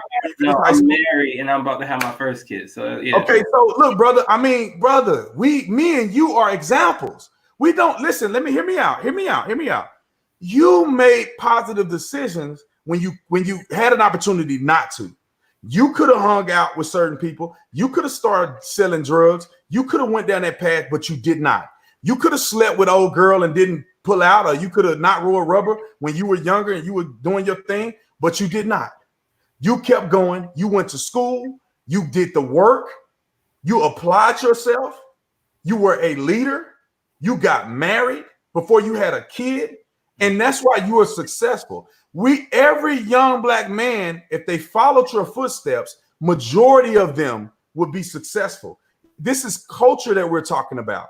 It's because sometimes in our community, especially in the low income communities, if you are smart, you are trying to be like the white man. You get bullied. People look down on you. You are a Dexter. You are a Carlton. You know, when I grew up, that were people. I was clowning people when I was growing up. If you were smart, but it's the way it works. But for us, you and I, as black men, we can be examples of young man. Don't be sleeping around when you're young. Take care of your responsibilities. Yes, sir. Yes, ma'am. Take your butt to school on time. Take your butt to work on time. If you start on the bottom, work your way up till you get to the top. You can be a CEO today. I had a gentleman who's a hedge fund manager, black man. He just reached out to me today, say, hey, man, how can I help you? He's a hedge fund manager. And you know business, you know money. You making bank if you're a hedge fund manager. And so, brother, we have the secret sauce. We don't have to look back and say, oh, young brother, you know, your mama is a single parent and it's okay that no, brother, you can overcome that. Let's talk about what positive decisions you can make. Don't join that gang. Don't hang out with those dudes, because at the end of that, it's going to be jail or hell for you. Do the right thing. Get your grades. Don't worry about nobody making fun of you. Go to college. Apply yourself. You don't make it to college the first time. Keep working hard. Ben Carson is another example, brother. Ben Carson worked his way up. He done well. And he lied about going to West Point too, or getting accepted in West Point. But that's okay. Obama did this. I mean, Obama came from single parent home. He had some fortunate things happen to him. He became the president. I mean, I don't think if people did everything that you did and they're not successful, then let's talk to them. I want to hear from them. How do you do what's right and then you still don't? Yeah, you may not be a CEO or something. I'm a CEO of my company. I founded my own company. True. I mean, the white man. You said you too? No. I mean, I have businesses with real estate, things of that nature, but I'm not. You know what I mean? Like I'm not at that level yet. Yeah. There ain't nothing stopping you from being the number one person in the world. It ain't nothing stopping you from being that way. Ain't no white man, ain't no legislation. Bro, you put your mind to it, you can be number one. Because you didn't get to where you at. You didn't start there. I'm sure somebody didn't just hand you something to you and you end up in the middle of the bracket. Yeah, you gotta work your way there. Yeah. You work your way and you young. You know what I'm saying? Who's to say you can't be at the top? Who's to say? But I mean, honestly, you can start your own thing. Who's to say? You can't. Nobody can say that though. That's the thing. I started mine. I started from a little start. My little company was very small, and now we doing well. And that's how you do. You start out somewhere. You start with your own thing. It don't take you nothing on LegalZoom. You can have you an LLC for about $1,200. You can have you a nonprofit. I think I paid a little more than $1,200 because I had the documents. Yeah. Huh? For a nonprofit, you have to file some documents. Yeah. I got a nonprofit and I got an LLC. You know why? Because I didn't go to the club and drink, and I didn't buy a gold chain on my neck that cost me $14,000. I went and got a business with that $1,200.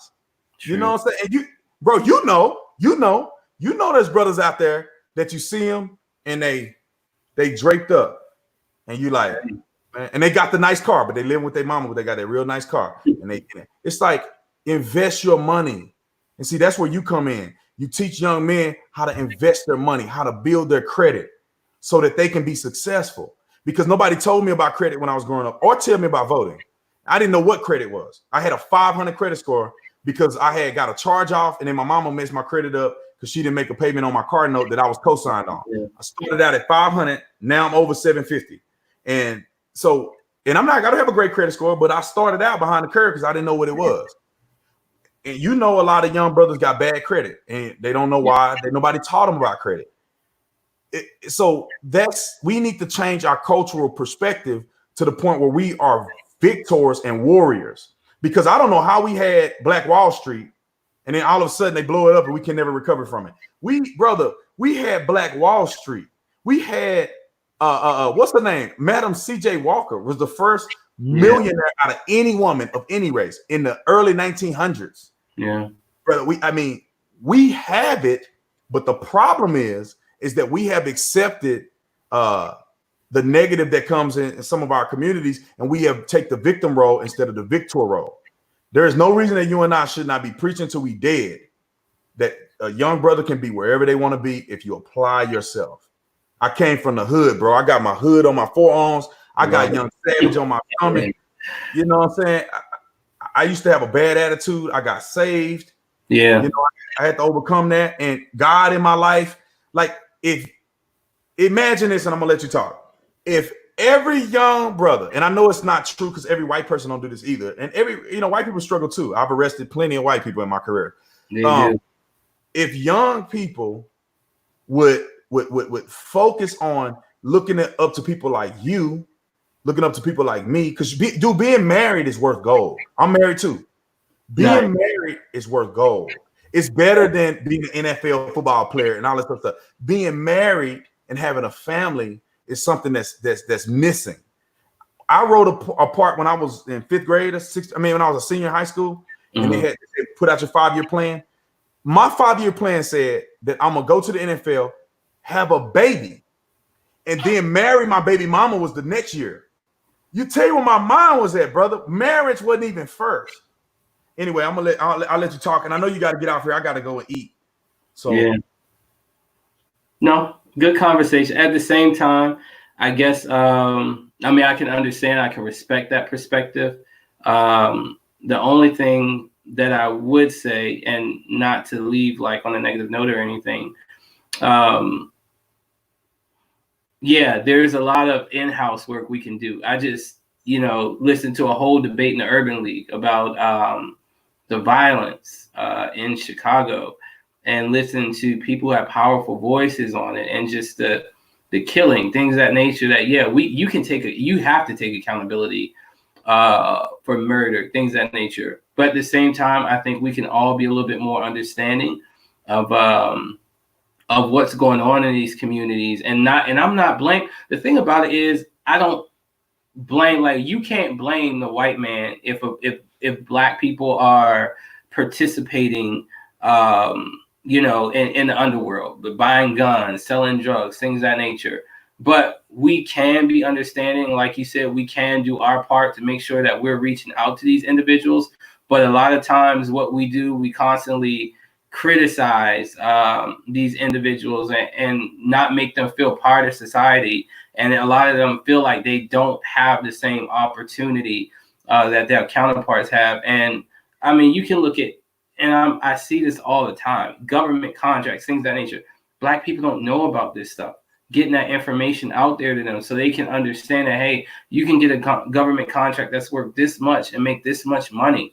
You know what I mean? So they don't have knowledge of that. They don't have that self-esteem. They don't have pockets because people are in jail. So they do, in a sense, even though you make the choice, you still need to look at the criminal justice system and say, hey, how can we look at the criminal justice system and reform it to make sure that these people have a skill when they get out of prison. And if they do basically, show good behavior for X amount of time, what can we do where that felony doesn't affect this person for life? Yeah. So it is a part of accountability. But us, and being in the United States of America, the greatest country in the world, we have to basically, just like that description in the Good Samaritan, we have to know when to pick these people up and help them out. And love them and show, hey, this can be better, even if it's tough love, whatever the case may be. I'm not saying give them handouts, but we have to do a better job of educating these people and not making them the butt of all jokes. And that's the only thing I'm trying to construe. Yeah, and I agree with you, brother, 1,000%, man. I agree with you 1,000%. I wish that, people didn't just focus on social media personalities and get to the crux of it. You and I may be different in political persuasion, right? I think we are.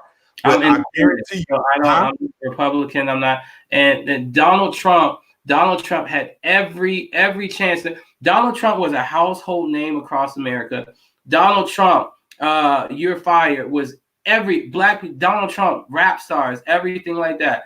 Donald Trump was a non-politician who stood up to, and I'm not even, because I love Chinese people, and there's no disrespect, but some of the practices of China with devaluing their currency to make it accessible to everybody, to try and devalue the dollar. Trump stood up to that. He gave tax cut. I mean, he put tariffs on them.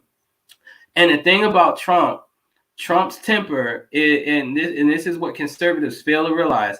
Trump's temper. Trump did not handle that situation right at UVA. And let me tell people something about this. Nobody likes that crazy Antifa group. I've seen these people out in the street just doing the craziest things, but to say, oh, they're bad people on both sides, that's a non sequitur. Trump could have just came against and say, hey, he did. When people come, no, he didn't. He did. You want me to show you? He could have saved his place in the black community. Trump could have been a first president to bring black people over to Republicans, but his temperament did not allow him to do that. His ego did not allow him to do that. I disagree with you, brother. The media, you are saying he should have did this. If you watch, and I did it because I support him. If you watch what Donald Trump said, he came out and said, I condemn all hatred and violence, period. They said he didn't do it fast enough. He comes out and say, I condemn the KKK. They came out and said, you won't name so-and-so. I'm paraphrasing. He acted like he didn't know who David Duke was. No, he said, David, I'm going to tell you this. David Duke came out and said, I don't associate with President Trump. It's a video. He said, I don't endorse President Trump. I never did. Duke, such an important person in history, he's lying. Well, it doesn't matter. He didn't get endorsed. He didn't get endorsed by David Duke. He didn't. Yeah, he wanted to be president. Why would you endorse him? No, David Duke. People claim that David Duke endorsed Trump. David Duke came out on video and said, I ain't never endorsed Trump. I don't even like Trump. He didn't endorse Trump because his daughter married Jared Kushner, and David Duke hates Jews for no good reason. So what I'm saying is that was a lie in the media, and Trump did come out and say he condemned everybody. And even when he made the comment that there were good people on both sides, he said in that same quote, and I will pay you $1,000. I'll pay you $1,000. Everybody heard me. If you read that quote, and right after he said good people on both sides, he said, I'm not talking about the neo-Nazis. If you can show me, read that quote, I'll give you $1,000 if that's not what Trump said. He explicitly said, I am not talking about the neo-Nazis. And they left it out of the media and they played it because they want to hurt black people. They want to hurt black people. I like I said, everybody heard me say, I'll pay you a G. If you can read that transcript. I'm going to read the transcript. Read the transcript. Let me pull the transcript up now. Let me read it. I'll do it right now, and then we'll end it with that. He mentioned, when he said good people on both sides, he mentioned that he's not referring to the neo-Nazis. Watch this. And he needs to, if he goes to them and apologizes right now and say, hey, you know, like I may have took some things out of context. I may not have been as culturally sensitive as I should have been. Who knows? He might have a chance. No, let me tell you this. The police chief in Charlottesville said the exact same thing Donald Trump said. He said there were good people on both sides and they left, and the people that remained were the people that wanted to fight. But when he said after the first order, and they're going, you know, who they were advocating white supremacy, which, okay, if that's what you want to do, but you can't be a public figure and say there was the president of the United States and somebody who holds official office, is that you can't say there's good people on both sides with that. That was such a deep hate. No, that was true. There were people there, and you should know this. There was people there that didn't have nothing to do with white supremacist neo-Nazis. There were people there that wanted the Robert E. Lee statue to stay erect because it was history. There's people there that wanted it to come down. Oh God. So you think the Robert E. Lee statue should be taken down? I mean, it should be taken down. But history, man. You can't have, because the only reason why I say you can't take that down, because this is America and people have the right to protest. Whether I disagree with Robert E. Lee and yes, I disagree because Robert E. Lee was a slaveholder. Would I like to see it taken down? Yes, but I never try and be some type of dictator and say, oh yeah, we gonna take this statue down, because that's one of the great things about living in a republic. In a free democratic republic. I don't agree with Robert. Let me read the transcript. I hope this is the right transcript, but I'm reading it. I think this is the right transcript.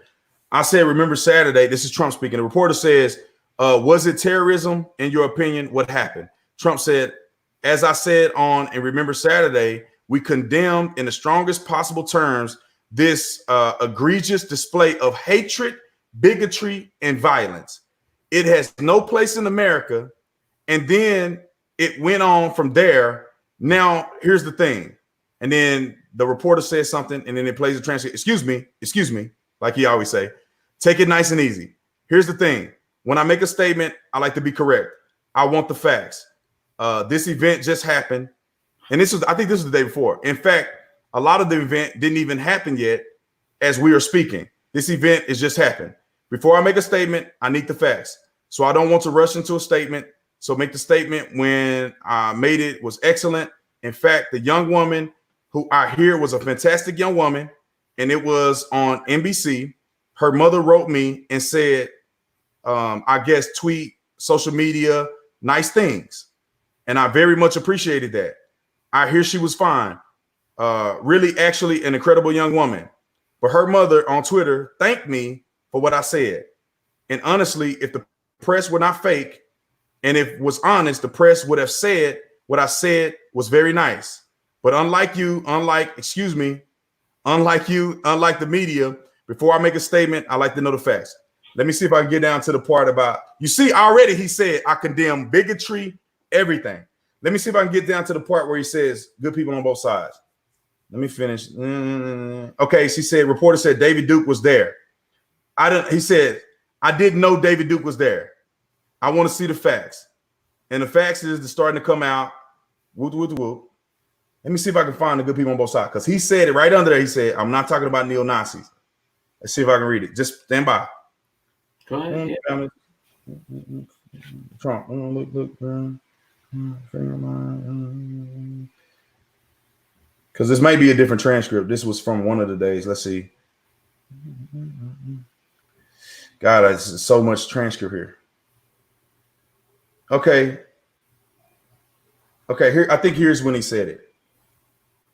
I'm gonna read this part. He said, okay, what about the alt left? Okay, let's see. He said, Senator McCain defined them as the same group. He said, okay, what about the alt left? The same charging at, what about the alt left that came charging at, as they say, the alt right? Do you think they have semblance of guilt? Says, let me ask you this. What about the fact that they came charging with clubs in their hands, swinging clubs? Do you have any problem? I think they do. As far as I'm concerned, that was horrible. Horrible day. Wait a minute. I'm not finished. Fake news. What was the horrible day? I will tell you something.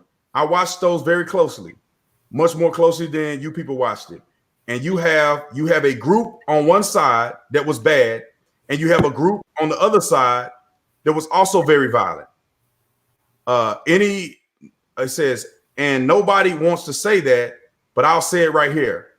You had a group on the other side that came charging in without a permit, and they were very, very violent, which is Antifa. And the reporter said, do you think that you call the alt left in the same as a neo-Nazi?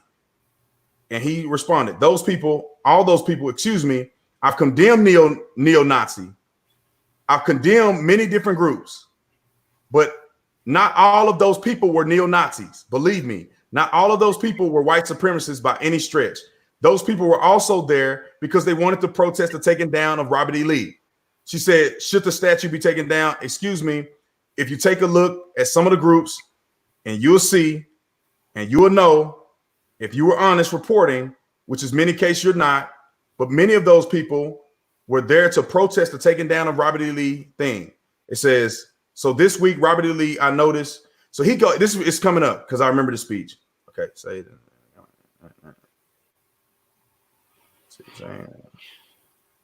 I'm gonna send this to you so you can see it. Because it's long. It's his whole speech. It's coming up here somewhere, man. Somebody announced. Man, I'm probably gonna have to redo it and try to figure out where it's at in this whole speech.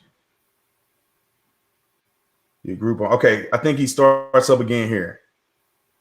He says, I'm not putting anyone on a moral plane. I think this is where it's at. I'm not saying this is. You had a group on one side and you had a group on the other side, and they came at each other with clubs, and it was vicious and it was horrible, and it was horrible thing to watch. But there is another side. There was a group on this side. You can call them the left. You just called them the left that came violently attacking the other group. So you can say that they want, but the way it is. Yes, I think that there's blame on both sides. If you look at both sides, I think that there's blame on both sides, and have no doubt about it. And you don't have any doubt about it either. And if you report it accurately, you would say so. The reporter says the neo-Nazis started this. And then he said, excuse me, they didn't put themselves, and you had some very bad people in that group. But you also had people that were there that were fine people on both sides. You had people in the group, excuse me, I saw the same pictures that you did. You had people in the group that were there protesting to take down to them a very, very important statue and rename the park Robert E. Lee in another name. He talks about George Washington. He said, okay, are we going to take down a statue of George Washington? We'll keep going. So you know what? It's fine. You're changing history. You're changing culture. And you had people, I'm not talking about neo-Nazis and the white nationalists, but they should be condemned totally. but you had many people in the group other than neo-Nazis and white nationalists, okay? And the press has treated them absolutely unfairly.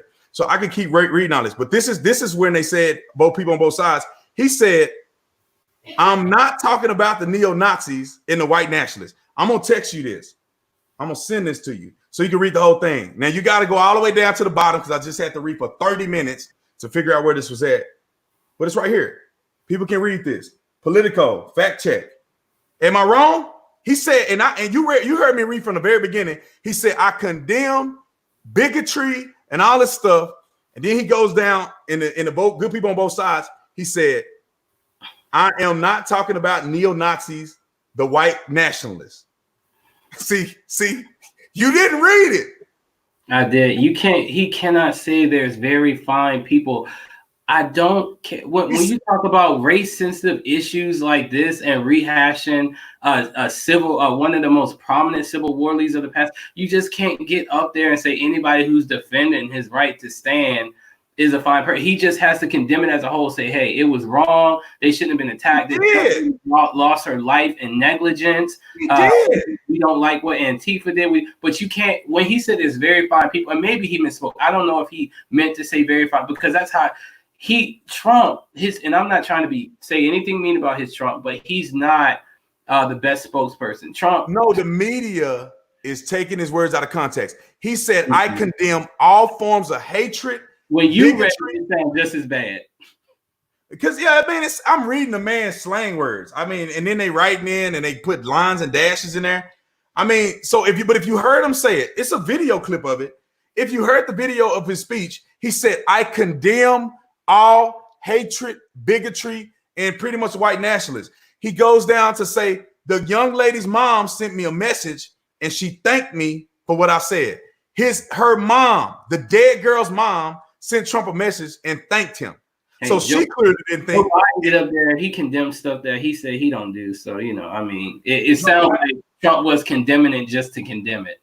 No, it wasn't. He gave a whole speech, man. That man said, I'm not talking about white nationalists. He said there were people who were bad on both sides. They were fighting each other with clubs. There were people who were good on both sides, very fine people that were there just because they wanted the statue up. And there was people there just because they wanted it down. Can he estimate how many good people there? There might have been 1% and whatever. Good is something else that you can't even define. Just you have no idea, brother. It was people there that weren't a part of the fight. Situation. A young lady lost her life there. And her mama thanked a racist gentleman decided to drive a car at full speed and kill this young white lady who thought her mama the right thing. And her mama thanked President Trump for what he said when the incident first happened. So clearly her daughter was on the good people side, according to what people say, and she thanked Donald Trump for his statements. The media took his statements and blew it out of proportion. What I'm reading right now is like a day later, 2 days later, after he had already. Trump did something politically expedient, which means that man ain't no racist.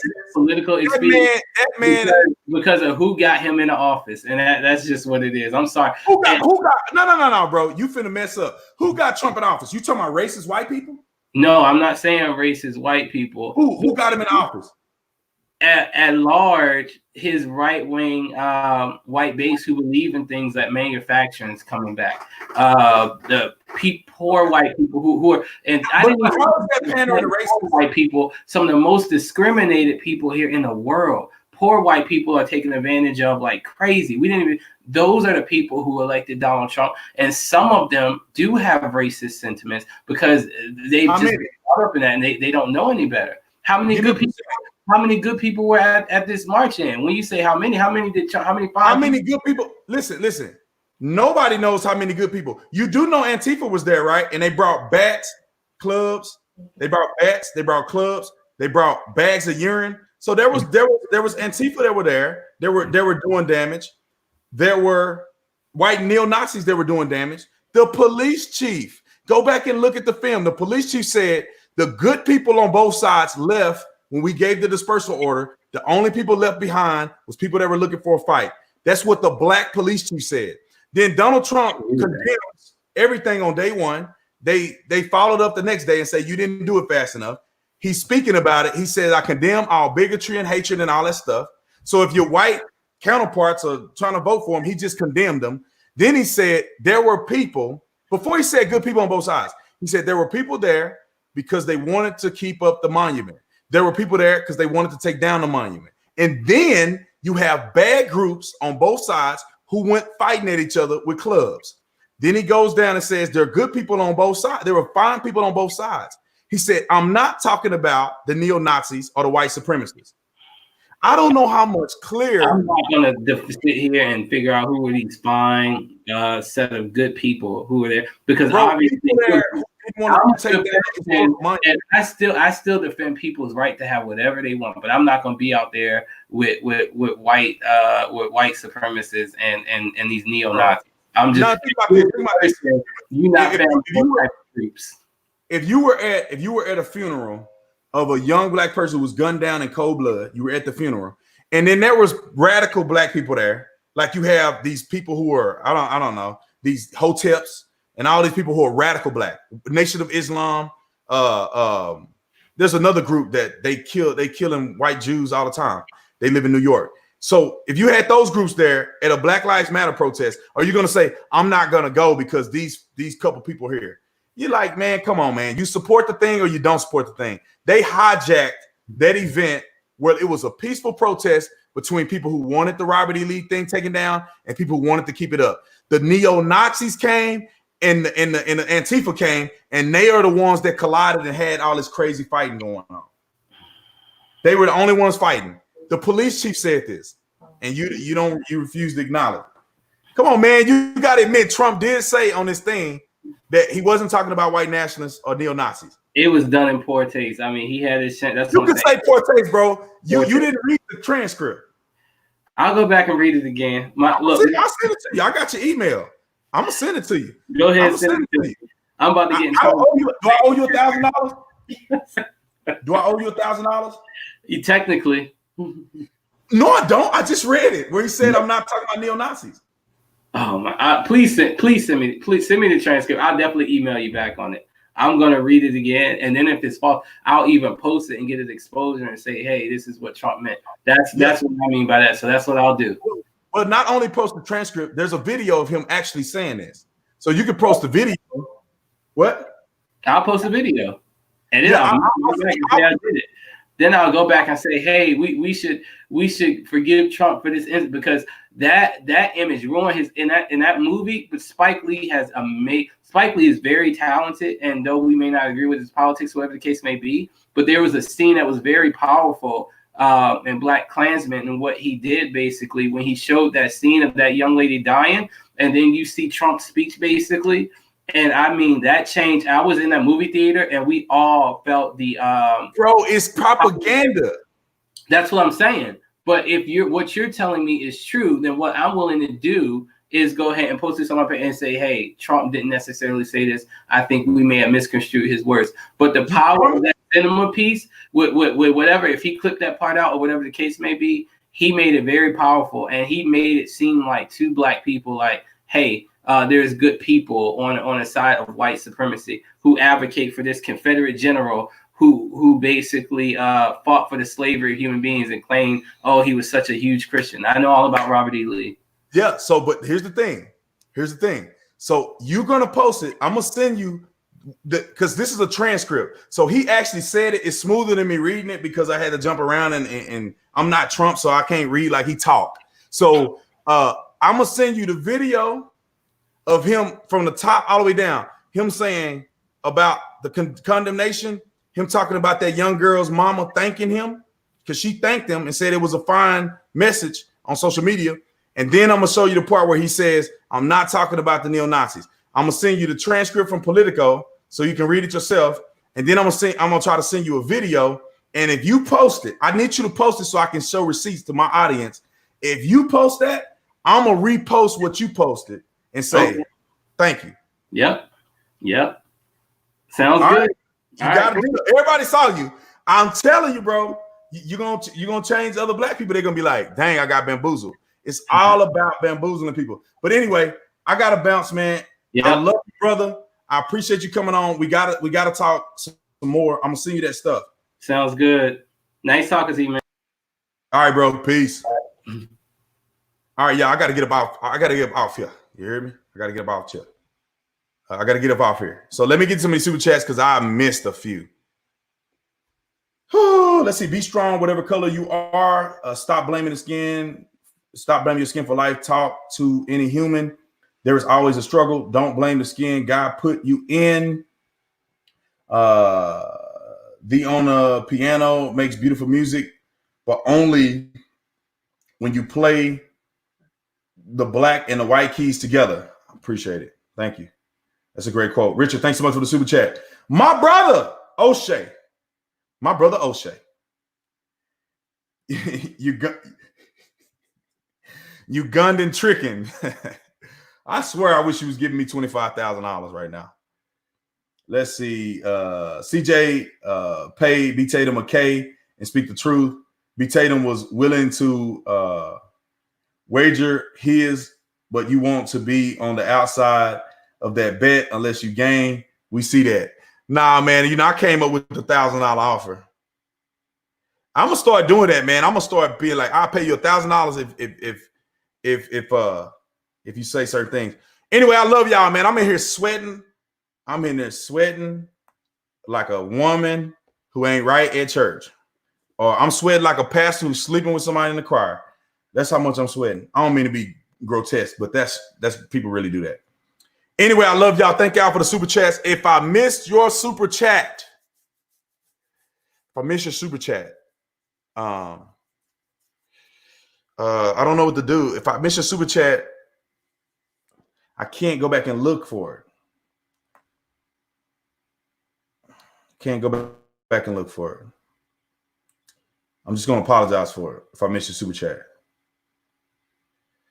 And I love you anyway. Email me, theofficertatum.com. Send me an email. Tell me what your super chat was. I will respond to you in my email if I miss your super chats. theofficertatum.com, theofficertatum.com.